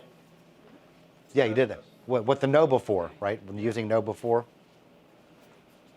Probably passed it around the office. All right. We don't know, 85 No one can figure out how to open it up. So you've been compromised. Hopefully not. Now what do? What your clients need to know, what you're going to be helping them educate them on, is number one, disconnect and lock down. Unplug the network cable, pull the power cord if it's a desktop computer, hold the power button down for 10 seconds if it's a laptop, get the system down and minimize the damage. And if you suspect the breach came from within, came from within your organization, locking the system down will help. How quickly would you have to do that, though? Like instantaneously. But we have had cases where clients, because I'd actually told them what the symptoms were of ransomware, they actually had their computer do the freeze, lock, reboot, and before the thing could even come back up, they unplugged it. And then when it came to, they brought it to our shop, and we found ransomware. It just hadn't. I don't think it had infected the first file yet, but I mean, it would have. It definitely would have. But they saw the signs, so everybody's going to freak out every time your computer reboots on its own. Within the first 24 hours, you have to inform the affected parties. So if it was you guys got breached, you'd have to tell your clients, look, we've had a data breach. We don't know whether or not your data was breached, but we just have. It's our obligation to tell you all. And you also should make the authorities, the appropriate authorities. It's different for different organizations. For medical facilities, there's one way. There's one avenue you have to report it. For financial, there's another. For law firms, there's another. Ultimately, if investigation gets initiated, the FBI, if it's a big enough case, will come in, and that's one of the things that they do a lot of. How did Equifax get away from not individually notifying if you've been breached? That's a good question. I mean, I found on an MSN article, first I clicked on a link in that article, probably not. That's from MSN. Yeah. Were you able to actually check if you were one of Yeah. the? Oh, and are you? Yep. But it's my wife wasn't. Interesting. Yeah, yeah. But But I thought that was Were there any recommendations of what to do? They actually, you can enroll, they're going to provide 1 year, which includes up to $1 million of some kind of insurance policy and Through Equifax? Yeah. Like they'll pay for it? yeah. Okay, well, But the breach happened 6 weeks ago. Yeah, and they knew about it 6 weeks ago. Or the government did, somebody did. everybody knows what to do when you get home tonight. Well, and why wasn't that encrypted? The data encrypted? That's a good question. I mean, it would. I mean, I thought you just said that the government required you to encrypt Social Security numbers. well, it does. It does. So you think about the $143 million times. I think it's either $120 or $180. I think it's $180 for a Social Security number. So whatever 143 million times 180 is, that would be what their penalty should be. But I can almost guarantee you they're going to get away with a slap on the wrist. But I'm just a cynic. So inform your parties, the involved parties. Resolve whatever issues you can so you can resume operations, because obviously a day down is lost revenue. So, I mean, I know it seems like you'd be in crisis mode, but you still have to run a business. And then you should know what an hour of downtime costs you. You know, this young lady, she has a small plumbing business. It costs her $500 an hour to be down. I bet it would cost a few more dollars than that for Hantzmon Wiebel to be down. So, payroll is expensive and lost revenue. Have you guys actually been able to put a quantifiable number to that? Unfortunately, yes. Okay. So these companies were compromised. What can we learn from that? Target, Home Depot, Citi, Sony, the wall of shame. Yahoo, Zappos, and now countless government entities that have not been publicized. yes, and now now Equifax. What do we learn? Well, from their example, at least own it. You can't deny it. You can't pretend it's not true. It's like own it, accept responsibility for it, so that people know they can believe you. Fix it and fast, and then prevent it from it can't ever happen again. Statistics do not favor your business survival otherwise. One statistic that for some reason didn't come up on the slide, 60% of businesses, I think, that suffer a data breach are go out of business within the next 12 months. It might be 6 months, but I think it's within 12 months they go out of business. They can't sustain not only the financial loss, but the hit in their reputation. Nobody would want to bank at a bank, for example, that got breached, a large-scale breach. But see, with Equifax, it's kind of unfair, and I could get on a podium here. It's unfair because I didn't ask them to keep my credit score. I didn't ask them to keep my Social Security number. They did it to me from my benefit, and now my data's been breached. And I can't do a darn thing about it, and I can't hold them accountable. And somebody else could be out there stealing my identity as we speak. So, I mean, where do you go with that? Wire fraud transfers are becoming more prevalent, and we had several examples of that in the last cybersecurity seminar. There were examples of it that were brought up by First Citizens Bank, where they've actually seen these in action. And they talked about one case that had recently happened in California, where somebody was able to get information on a pending real estate transaction. If I'm remembering the details correctly, a young couple that inherited $1 million because one of their relatives passed away. They were about to buy their dream home. Somehow somebody hacked into the real estate offices and got the information about the transaction, and then sent them an email telling them to wire the money to such and such account with such and such routing number. And they referenced the right property, the right names, everything looked right. And without picking up the phone to verify that it was legitimate, they did it. And $1 million went like that. And depending on who was at fault, who knows if they'll get the money back. Be suspicious if you're asked to transfer or send money, if you don't 100% recognize the company or contact, if there's no available legitimate phone number, on the transaction. A hacker will break into licensee's email account, just what I was talking about, and gain information about upcoming financial transactions, and then they will send an email to the buyer. The easiest way to avoid this from happening to you or anybody you know is anytime you get an email telling you need to transfer a bunch of money, pick up the phone and verify it. Call somebody who would know. That solves the problem. This is a sample of a phishing email. There are telltale signs, basically from sysadmin at itsecurity-group.com, basically saying due to recent security breaches in our industry, Congress has mandated higher information security standards. So they're basically asking you to click on this link to test and see if your password is compliant. And if you clicked on that link, they'd ask you to please enter your password so we can tell you whether or not it's compliant, if it's strong enough.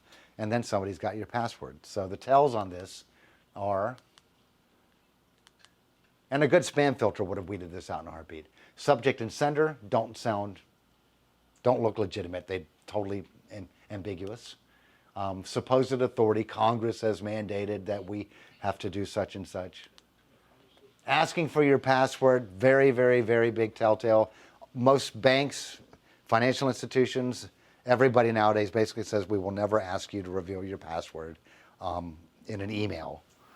Something else that's kind of very important to realize is, and in today's world, many of you in this room might know this, but that little blue link there, http password test.itsecurity-group.com, hovering over that and verifying that the actual link that you're going to is the same as the text will give you a good sense. If the URL, when you hover over that link, is different than the URL that's being proposed to you there's something fishy going on, and it's obvious that you wouldn't want to click on that link and you'd want to report it to your system administrator. Yeah, absolutely. And a lot of times when I hover over those for clients who forward their emails onto me, they end in RU. They're Russian. So I mean, at the end, if you're ever going to click on a link and the last two digits are .ru, don't do it unless you want to learn how to speak Russian. A lot of users don't realize that the link text and the actual place it takes you to can be totally two different things. Yeah. So it says password test IC security, but to his point, it can be a Russian link or any other type of link taking you to a website that's going to force feed you some code. And just taking the 5 seconds that it takes to hover your mouse over a link in an email that you get to verify that the link, that the URL that shows up for the link they're one and the same, at least gives you a sense it came from a legitimate source. Yeah. And that's part of phishing. That's how they'll do it. They'll make the link look legitimate, but the actual place it's going to take you is going to be for their ends. But aren't there some instances where even hovering over something can cause you a problem? No, No? no. You're not executing anything. Okay. You're not executing anything at that point. No, but there are certain infections that can be embedded. So if you had an email that came into Outlook and you were setting up your auto preview, and I don't believe in using the preview pane in Outlook because it's exposing you to the contents of an email. And if an email had a link back to the internet, infections can be embedded in a single pixel in an image. So if you're using auto preview in Outlook and you've got the preview pane up and you get an infected email that automatically opens, then yes, sometimes just opening an email can launch an infection. It's rare, but I saw 4 or 5 years ago, there was a little string of those that went around, but then the antivirus software started realizing that there were ways to kind of screen those out. And then they're talking about spelling and grammar, and very, very, very often do I notice when somebody forwards me an email, I don't even have to check the links to tell it's not legitimate because it's got really bad grammar or something is misspelled that shouldn't be. So yeah, typically a phishing email will look suspicious. A lot of it is just really common sense and choosing to apply the common sense to your daily activities on the computer, because we all apply most of us apply common sense in our daily activities moving around in the world. But when we get focused on the computer, all of a sudden common sense kind of leaves people's brains. Yeah. When it comes to simple things like checking links. Yeah, yeah. Physical security, there's a quick walk through this, but it's the common sense things. Lock the doors to the office. Wait a minute, what's that? Lock before you leave. Lock the doors too. Don't leave your computer sitting out on a table at the coffee shop while you go up to the register. I mean, it's really pretty darn close, and you can beat somebody to it before they steal it. Don't save your remote desktop or remote banking passwords or anything like that, because if somebody grabs your laptop and walks, they've got all that. And then homes are high target values or high value targets, so you would want to make sure that you're not leaving obvious entrances to get to your data. Like if you don't have an alarm system in your home, or you think it's not the secure location where you're keeping the computer, don't store any cached usernames or passwords.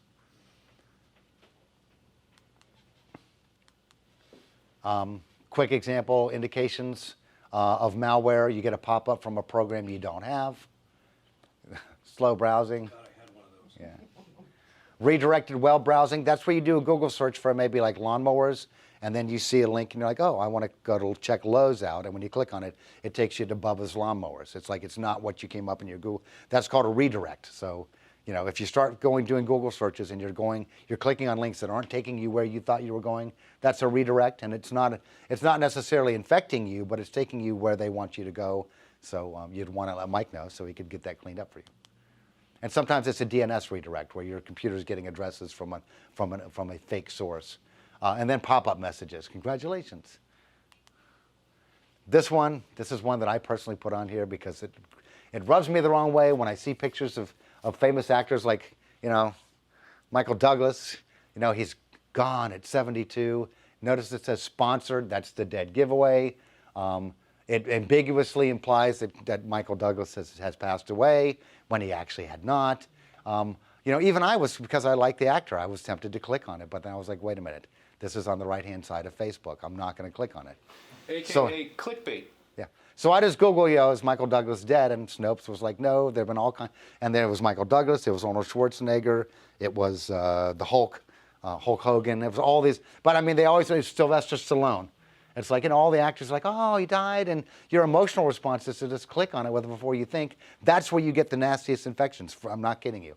And then this type of virus warning that pops up on your computer because you do click on something like that, telling you never, ever, ever, tell all of your clients, please, never, ever, ever, ever, ever, ever, ever call a toll-free number or any number that pops up on the screen as a pop-up. It's always hackers, and they will literally say, I just need to, in a really thick foreign accent, I'm Microsoft, I need to fix your computer. Please click on this link, and they walk you through getting their remote connected. And while they're on the surface looking like they're trying to fix something, underneath they're grabbing information. They are literally stealing it. And when they get disconnected, they've usually bilked the person. They've gotten the person to give them a credit card number, and they've charged them $400 for cleaning their computer. In most cases, the person gives them a credit card number, and then they get off the phone, and the computer's in worse shape than it was when they made the phone call. And in some cases, they've actually had their bank accounts cleaned out. We had one lady who did have her bank account cleaned out. So never, ever, ever, ever, ever, ever, ever call the toll-free number that pops up. So the realities for small business, there are only two types of companies, those that have been hacked and those that will be. That was Robert Mueller. I don't know if anybody's heard of that guy. Apparently he was formerly with the FBI. I don't necessarily believe that's true, but it does mean that we have to be, and anymore I'm starting to feel more vulnerable. According to Symantec, near half of all cyber attacks are now levied against small businesses. 60% of companies breached never recover. And then some outdated numbers for the amount of damage per incident. They're way higher than that now. I found this on my own. There's a website called Small Biz Trends. They talk to small businesses, for companies that got hacked, that they knew were hacked, they went and surveyed them, and they were allowed to give more than one answer, which is why this adds up to more than 100%. 49% of them said it was a web-based attack. 43% said phishing or social engineering, so they clicked on a link or opened an attachment. They should have general malware, SQL injection, compromised stolen devices, denial of services. But I think more interestingly, what were the root causes of the data breaches your business experienced? Not one of those business owners said it was my fault, I let my company down. 48% said it was a negligent employee or contractor. My IT guy shouldn't have let that happen. 41% third-party mistakes. It was a piece of software I used and it let somebody in. 35% there was an error in the system or operating system. 32% don't know. It's shameful, but I mean, not one of them seems like had the audacity or had the integrity to say, you know what, I let my company down. I didn't do what I should have done to protect it, and it got hacked. So I think it says a lot that the first thing everybody does is go like this. It was somebody else. But when the FBI walks through the door and you're the owner of that company and your customer's data has been breached, you can do this all you want. They're just going to make you do like this so they can walk you out to the car. But it doesn't matter who you blame because in the end, you're responsible for it. So you're responsible, I think you guys know that, for your client's data. They're responsible for their client's data. Finally, wrapping up, what should you know now? Further your education, assess your situation, which Mike and Cam got you guys under good control. Improve your situation. These are obviously recommendations for your clients. You might want to make sure you know this link because every one of your customers and clients can go to that link, smallbigbizthreat.com/Virginia. There's training materials, there's PDFs, there's a do-it-yourself education course that each one of them can do, and they'll come out of it a lot more aware. So just kind of showing the link up again up there. This is basically just pointing out that there's certain things that a managed service provider like PJ Networks can do, and you can bring in professional assistants to do other things like firewalls and securing your network. But your clients themselves have to be responsible for enforcing their own security policies, providing their new employees with training, practicing the best security practices. I mean, lock your screen when you walk away if you've got sensitive data. Keep cybersecurity alive within the office environment. Correct each other when necessary. Tell the person next to you, hey, you walked away and your screen's got Mrs. Jones's financial information all over it. And then if there are repeat offenses and you feel like that employee next to you is seriously putting the future of this company at risk, you have to turn them in. I mean, and I'm not like a snitch-loving kind of person, but if you literally think that there's a person in your company who's so lackadaisical about security that they could bring Hantzmon and Wiebel down, you'll be doing yourselves and the partners and owners a favor by letting somebody know so that they can be educated. Once again, if anybody has any questions after this, you can email security@pj-networks.com and we'll answer them. Or if you ever want to forward an email that looks suspicious, you have an in-house IT guy, Mike, seems to be on top of the game. But once again, anybody, whoever has it, even if it's a personal computer question, feel free. And just a quick walkthrough, personal home router, easy to hack. Netgear, Linksys, and many other wireless routers, easy to hack. Just because something says Cisco, in most cases nowadays it's not, it's actually Linksys.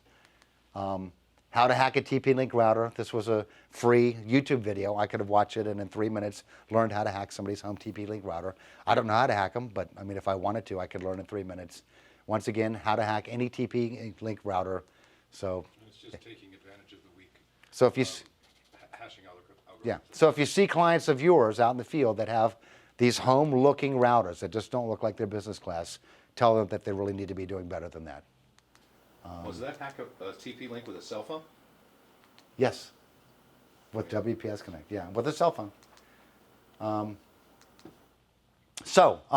The good news is, well, the bad news is we're running long. The good news is I think we've covered all of the questions that are in the questionnaire, so we're going to run through those. And in fact, to make sure we get to those before the end of the day, let's do those next. And then if there's any time left over, if anybody wants to ask us any questions, I'll be glad to hang out. But the reason I wanted to go through the whole presentation is because it really does cover everything that we're going to cover on the self-assessment questionnaire. Let me bring it up on the screen. Well, let's go back one. It should be clickable. Well, of course not. I've got a copy of it right here. So the purpose of this is to give every one of our clients, small business clients, and every one of yours, if they're interested in filling it out, an opportunity to feel where they are in the grand scheme of things. How secure are they on a scale from 1 to 100? With most businesses falling between 20 and on the higher end of things. Oh, come on, computer, work with me. There we go. Let's go full screen on it. Actually, let me do this. Duplicate.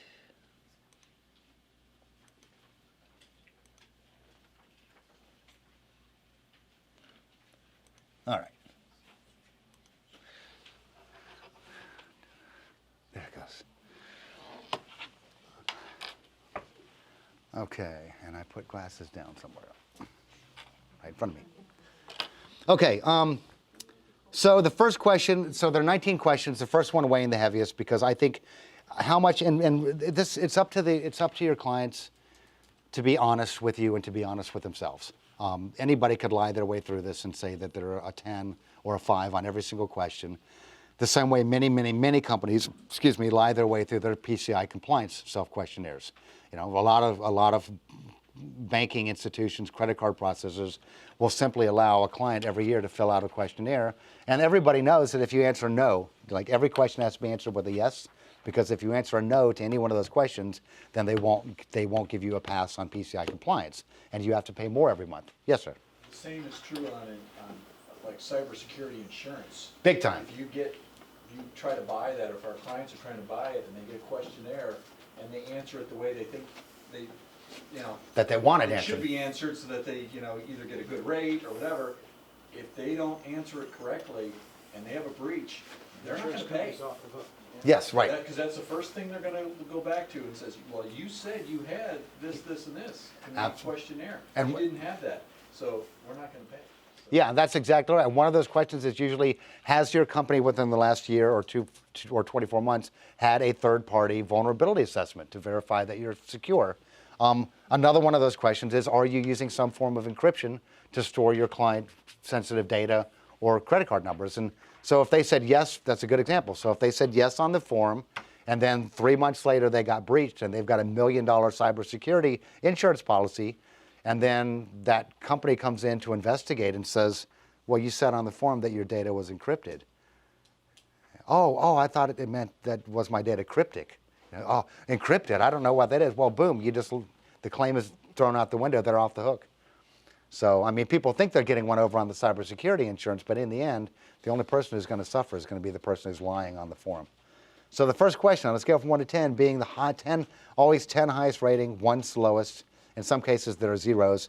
How important is cybersecurity? And it's mostly to give you a feel sitting down. If you sit down with a client of yours and say, how important is cybersecurity for you on a scale of 1 to 10, and they just go 1, you might as well just fold it in half and walk out the door. Say, well, it was nice talking to you, Mrs. Jones, and let me know if you change your mind, because you can't, you can lead a horse to water, but you can't make him drink.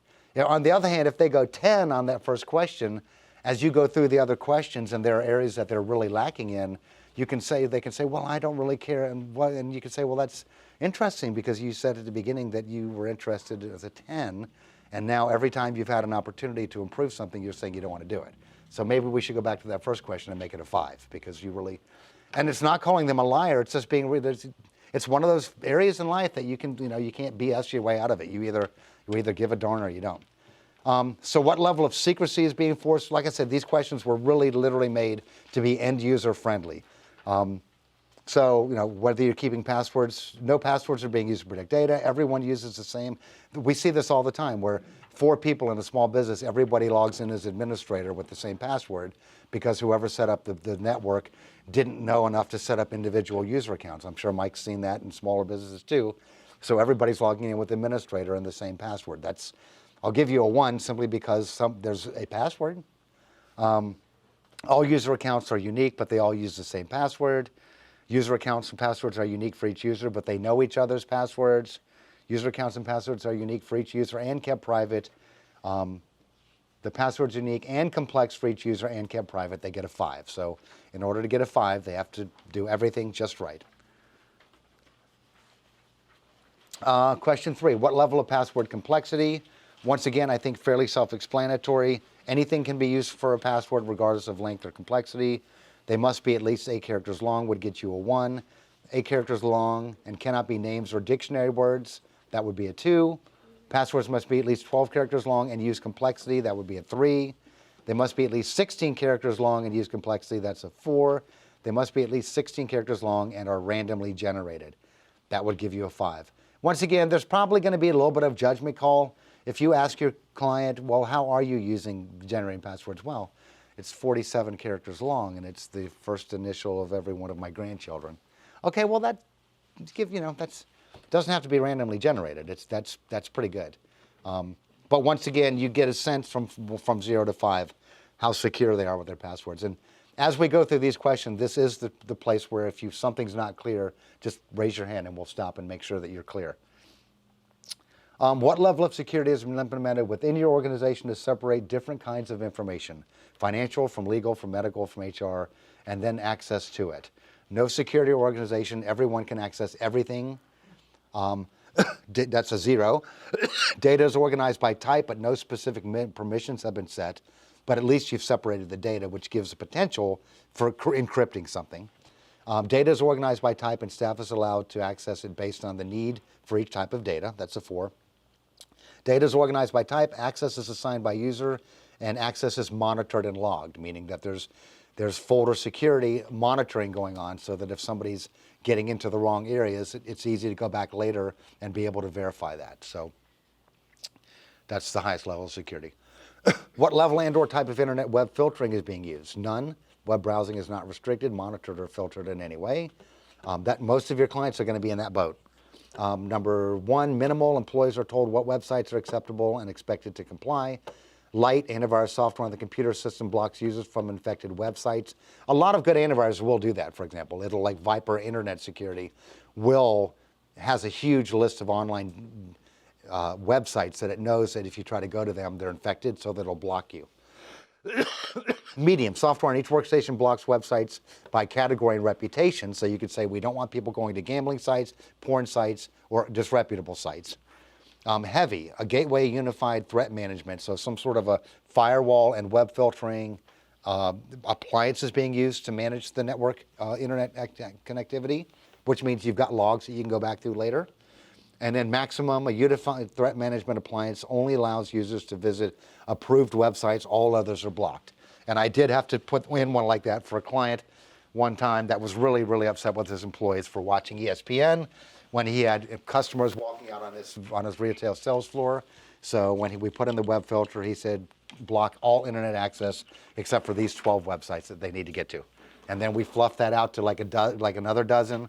And then within a year, we started letting people get to the internet. But I mean, for a year, it was really, really hard times there. So that would be a 5. That's maximum is blocking. Has anybody seen that there's a guy who sells this antivirus, PC something or other. He's a really nice looking man who goes, 100% foolproof, never been blah, blah, blah. Well, how it works is it only allows you to websites that you've added to the safe list. So when you install the software, it's blocked all internet activity. And then you add websites one at a time as you want to go to them. Well, that's pretty darn secure. I wouldn't call it a great antivirus or PC protection, but I mean, it's draconian, but it would certainly get the job done. You know, it's like saying, I don't want my son to marry the wrong person, so he's never leaving the house or meeting anybody. Like, yeah, well, then good chance he won't. Okay, 6, what kind of computer antivirus solution does your organization use? And once again, since we're pushing right at 5, I'm just kind of glancing through. I'm going to look for any questions that I think have anything that would look even slightly confusing. And if you guys want to just do the same, kind of look through them as I'm skimming through them. So 1 is basically a straightforward. Number 6 is a straightforward question about what kind of antivirus solution and whether it's centrally managed. So 5 would be all systems running a monitored antivirus and there's a gateway threat solution. Multi-layers of protection are always preferred. So you've got it on the workstation level and you've got it on the internet connection level. What kind of backup solution does your organization use? And that goes from a 0, none, all the way up to full server system backups are performed hourly and replicated to cloud storage daily. But then the other choices between A and B, or 0 and 5, are all typically going to be 1 and 2 are going to be what most of your clients are probably working with. How often does your organization perform test data recovery? That's a biggie. So many clients that we've taken over from other support companies in the past, we say, let us see your backups. Well, here's the tape I've been swapping out, or here's the hard drive I swap out every day. And we plug it in and there's nothing on it. Or the last time a good backup was gotten was like 8 months ago. And they're astounded. They're like, really? They said all I had to do was swap it out. It's like, you've never looked to make sure the data was actually there? No, we just swap it out and the little light blinks tell them. So really, I mean, they should at least, monthly is probably a little weekly is probably a little draconian for our clients. When we do their monthly server checkups, we do a little piece of test data, we delete it from the server, it's like a test file, and then we go to the backup and we bring it back from backup to make sure that it's working. Sometimes even if the backup looks like it's good, when you go to restore the data, it won't, and that's not something you want to find out after a ransomware. How many people in an organization know the master administrator password with full system control and access to all data on the network? And once again, that's from a 0, meaning everyone, or they don't know who knows, or number 5, meaning only the person trusted with managing user accounts and data security. Question 10, what kind of email antivirus and spam filtering solution are you using? 0 being nothing or don't know, all the way up to 5. Once again, a multi-factored solution where they've got an antivirus on the individual computers that are doing the spam and virus filtering, and there's some sort of a unified message filtering on the internet gateway level.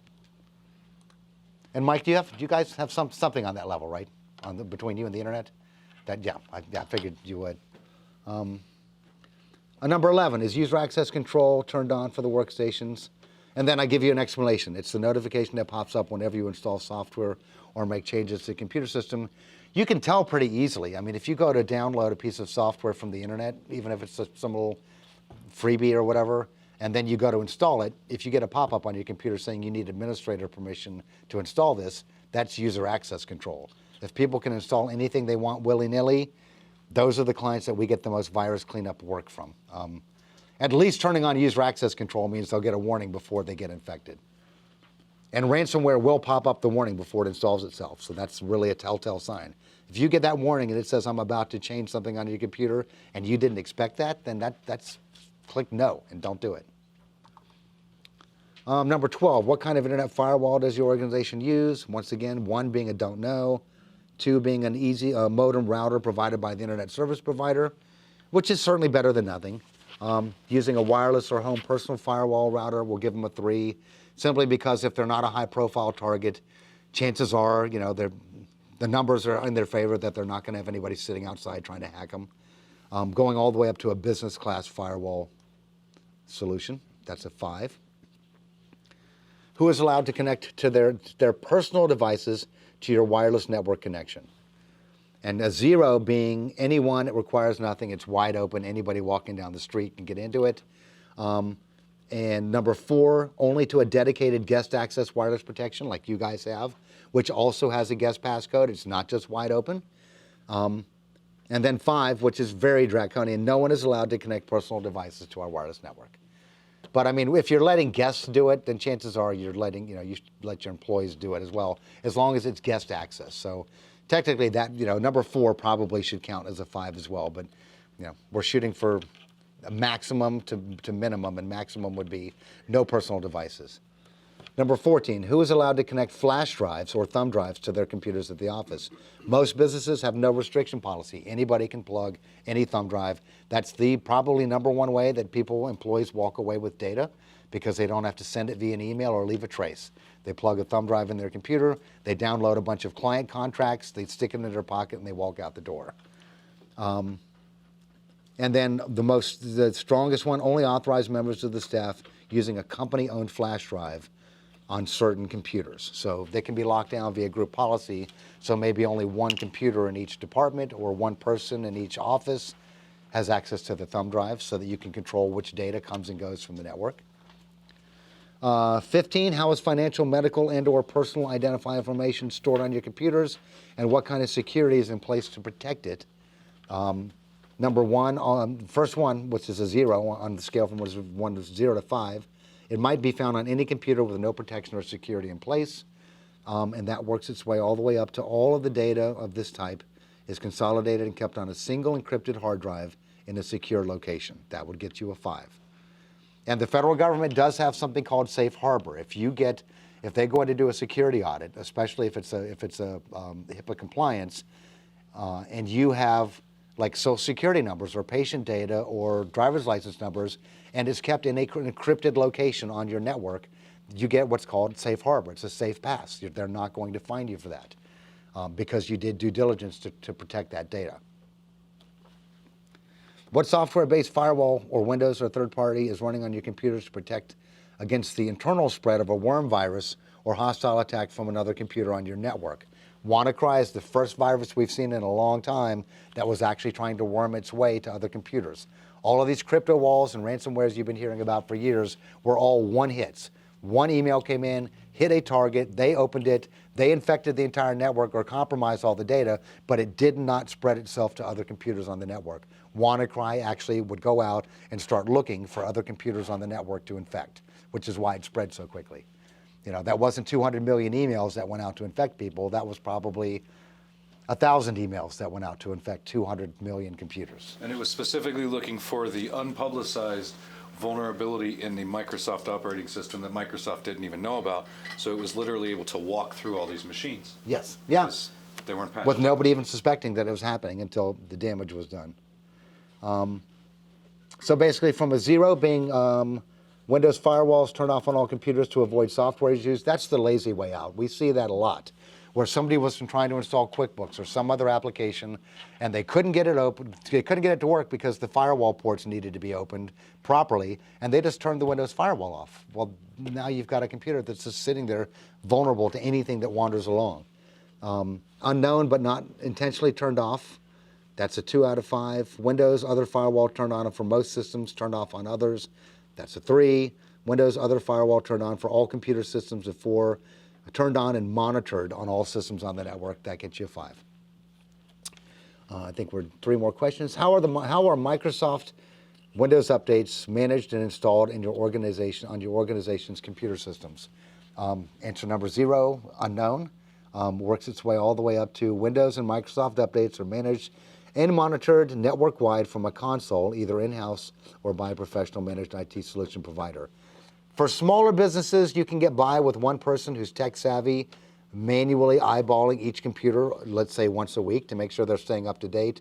But any bigger than like 10 computers or more, and you really want something where somebody can glance at a console and see that every computer on the network is up to date. I can almost guarantee you that Mike's got some sort of a solution like that, where he can just, you know, Mike and Cam know if somebody's missing a software patch or if their firewall is turned off, they can tell at a glance.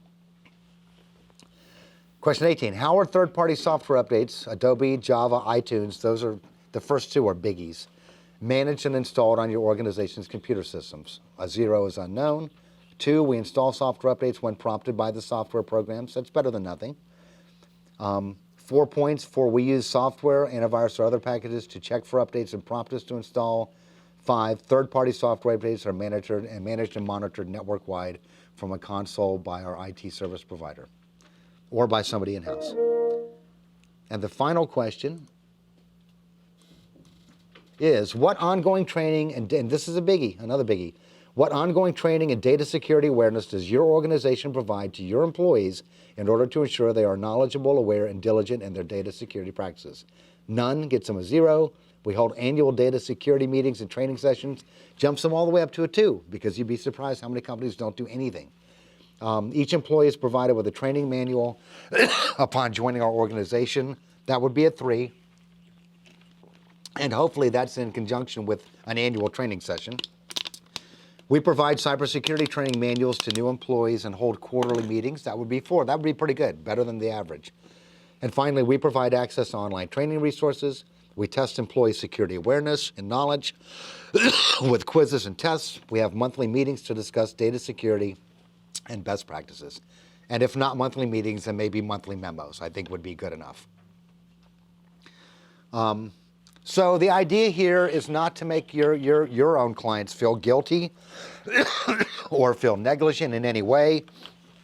And I can pretty much guarantee you that even if you be nice to them, even if you give them the benefit of the doubt, whenever you see a 3 that could possibly be interpreted as a 4, even if you give them the one-offs, if they really want to argue, well, I don't think that's being fair, you know, I'd say that's fine. We'll give you a 3 then instead of a 2, because I can obviously, you meant well. I mean, it doesn't matter, because in the end, the numbers will average out. And I think you're going to find that people fall anywhere from about the lower end, the lowest common factor you're probably going to see among your clients is going to fall in the 15 to 20 point range, where they're really not doing much of anything, but just by accident, they happen to have an antivirus software that also checks for updates. By accident, user access control, which is turned on when you start up your computer for the first time, never got intentionally turned off. So just by sheer luck, they'll still have themselves a 15 or a 20. I expect a lot of them to be packed in the 40 to 55, maybe 60 range. And then to get above the 60 range, they really do have to be on their toes. They have to be sharp.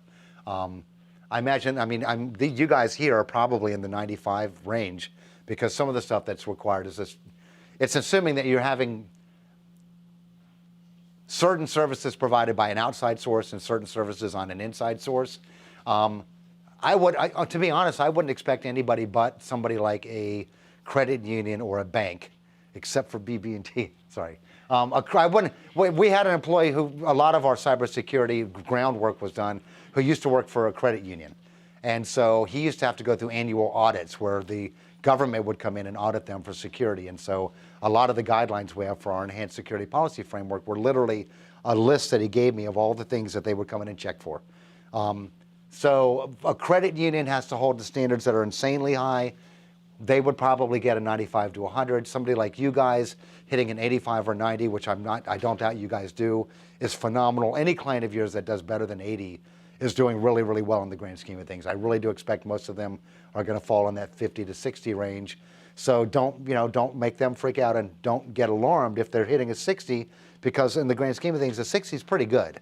A 20 is like abhorrent. It's like they don't really care. But a 60 usually also indicates you have a good potential for a client who wants to be better. Because they're already at a 60, they're already doing, so that's the encouraging word to them. Don't say, oh, this is horrible, Helen. How could you be a 60? It's like, you know what, 60 isn't bad in the grand scheme of things, and it sounds like you really want to do better. But just filling out the questionnaire, when they get done, they've got 19 different ways, 18 different ways that they can improve their organization without even having to read anything more. It's on the checklist itself. They know that if their passwords are this complex, they know that the next level up is making them that. And that was kind of the intention of the questionnaire, was not just to get a score, but to leave them with something that when they're done, they can go, wow, I should be doing this. I should be doing that. I should be doing that. Yes. You know, Phil, it's late Friday, so maybe I missed it, but we already had a 20th question, unless I missed it. That's physical security. No, that's a good point. That's a good point, because you guys do you work with paper files, right? No, I mean, security of the network. I mean, is your network in a locked room? Okay, well, that's a good point. Do you keep your systems physically secured? That's generally Sarbanes-Oxley types compliance that generally doesn't fit most smaller businesses.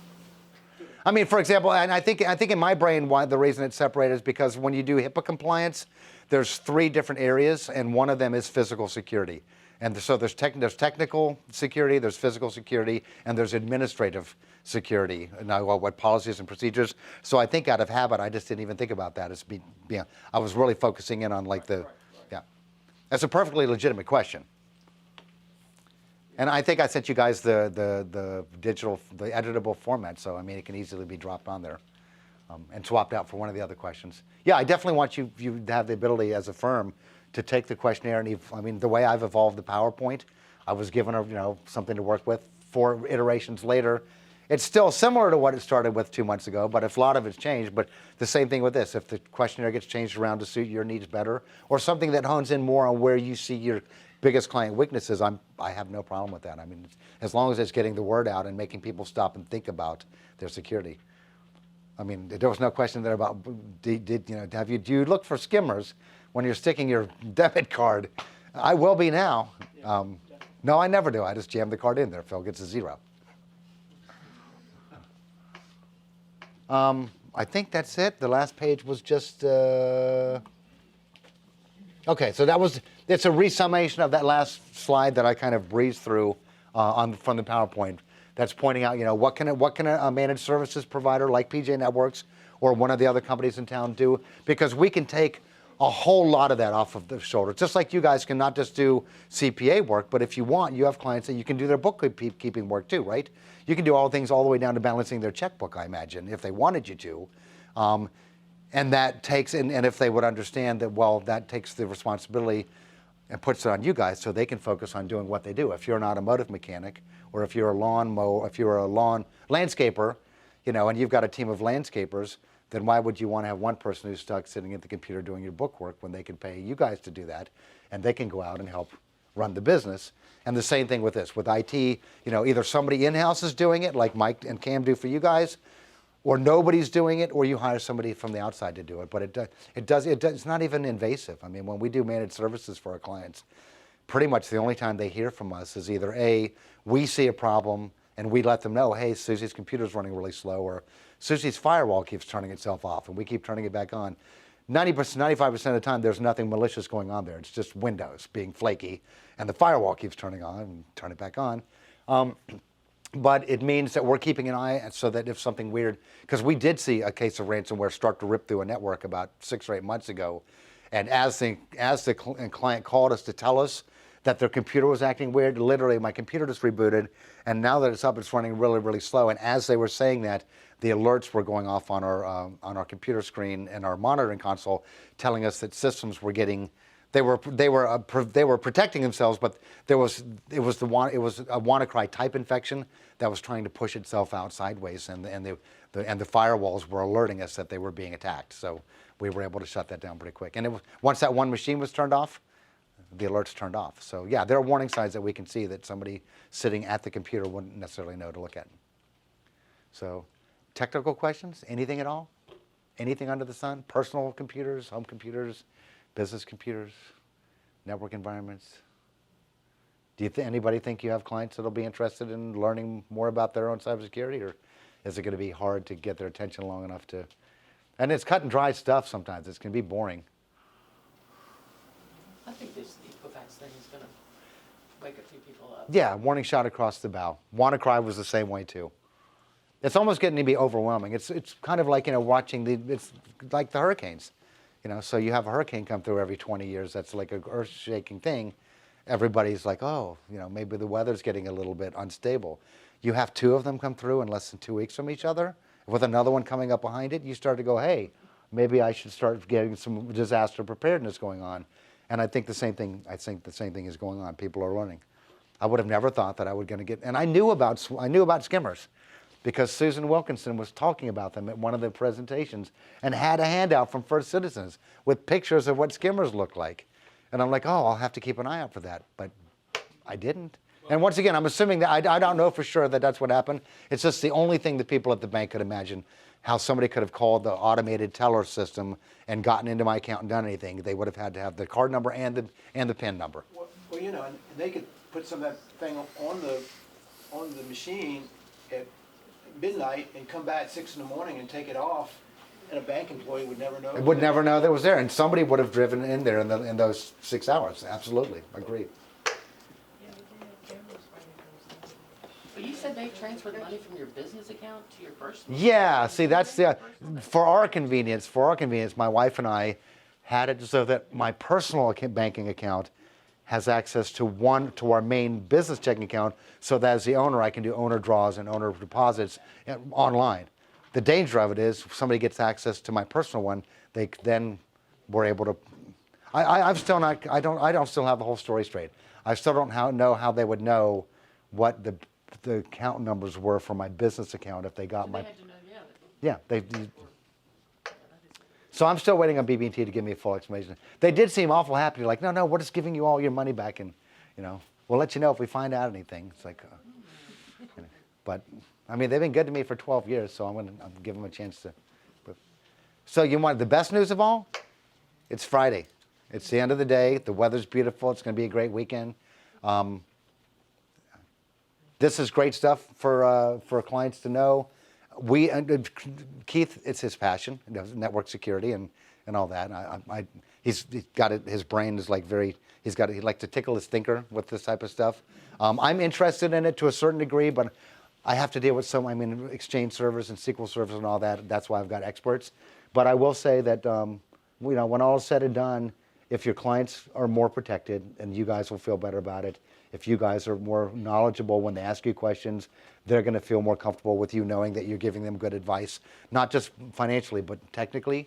And anytime you have a question that any of your clients has, you can email. My business card's there, Phil. You've got pens that have our domain name, Phil at PJ-Networks, IT security, or call us. Just call me. If you're sitting with a client customer of your own and they have a really important question, just call us in at option 1 for business computer support. My cell phone will ring and I'll answer it right there on the spot. That's what we do. Because if it's that important that you needed to get the answer right then, it's important enough to me to answer it. And we won't charge anything for that. That's just a service that we give, to people that we like to work with. So, Well, and again, I mean, our clients don't think of this risk often enough. I mean, they think, like I say, they're only going to attack big companies. I'm saying they're only in big cities. They're my system. But I mean, people put our clients put their lives in their businesses, and their stuff is at risk, and so we need to help them out. yeah, well, my entire life savings are tied up in my business. I mean, everything that I saved up in California went into PJ Networks, and then I've grown it. So, I mean, yeah. I mean, I feel better having a guy like. I mean, we were pretty secure already because we have some very talented and engineers with security things, and we had some good mechanisms. And I'm not a slacker when it comes to it, but bringing Keith on board just gives me that level of security, knowing that whatever we were in security, it's like now it's gone from there to there. So. All right, so please consider us a resource for more information and questions, and and like I said, even if it's a personal computer question, just send it to me, and if you don't get an answer immediately, when I'm sitting on the weekend catching up on email, I'll shoot you an answer. So, Thank you. Thank you You're welcome. very much for coming. Thank God it's Friday. Everybody have a good weekend.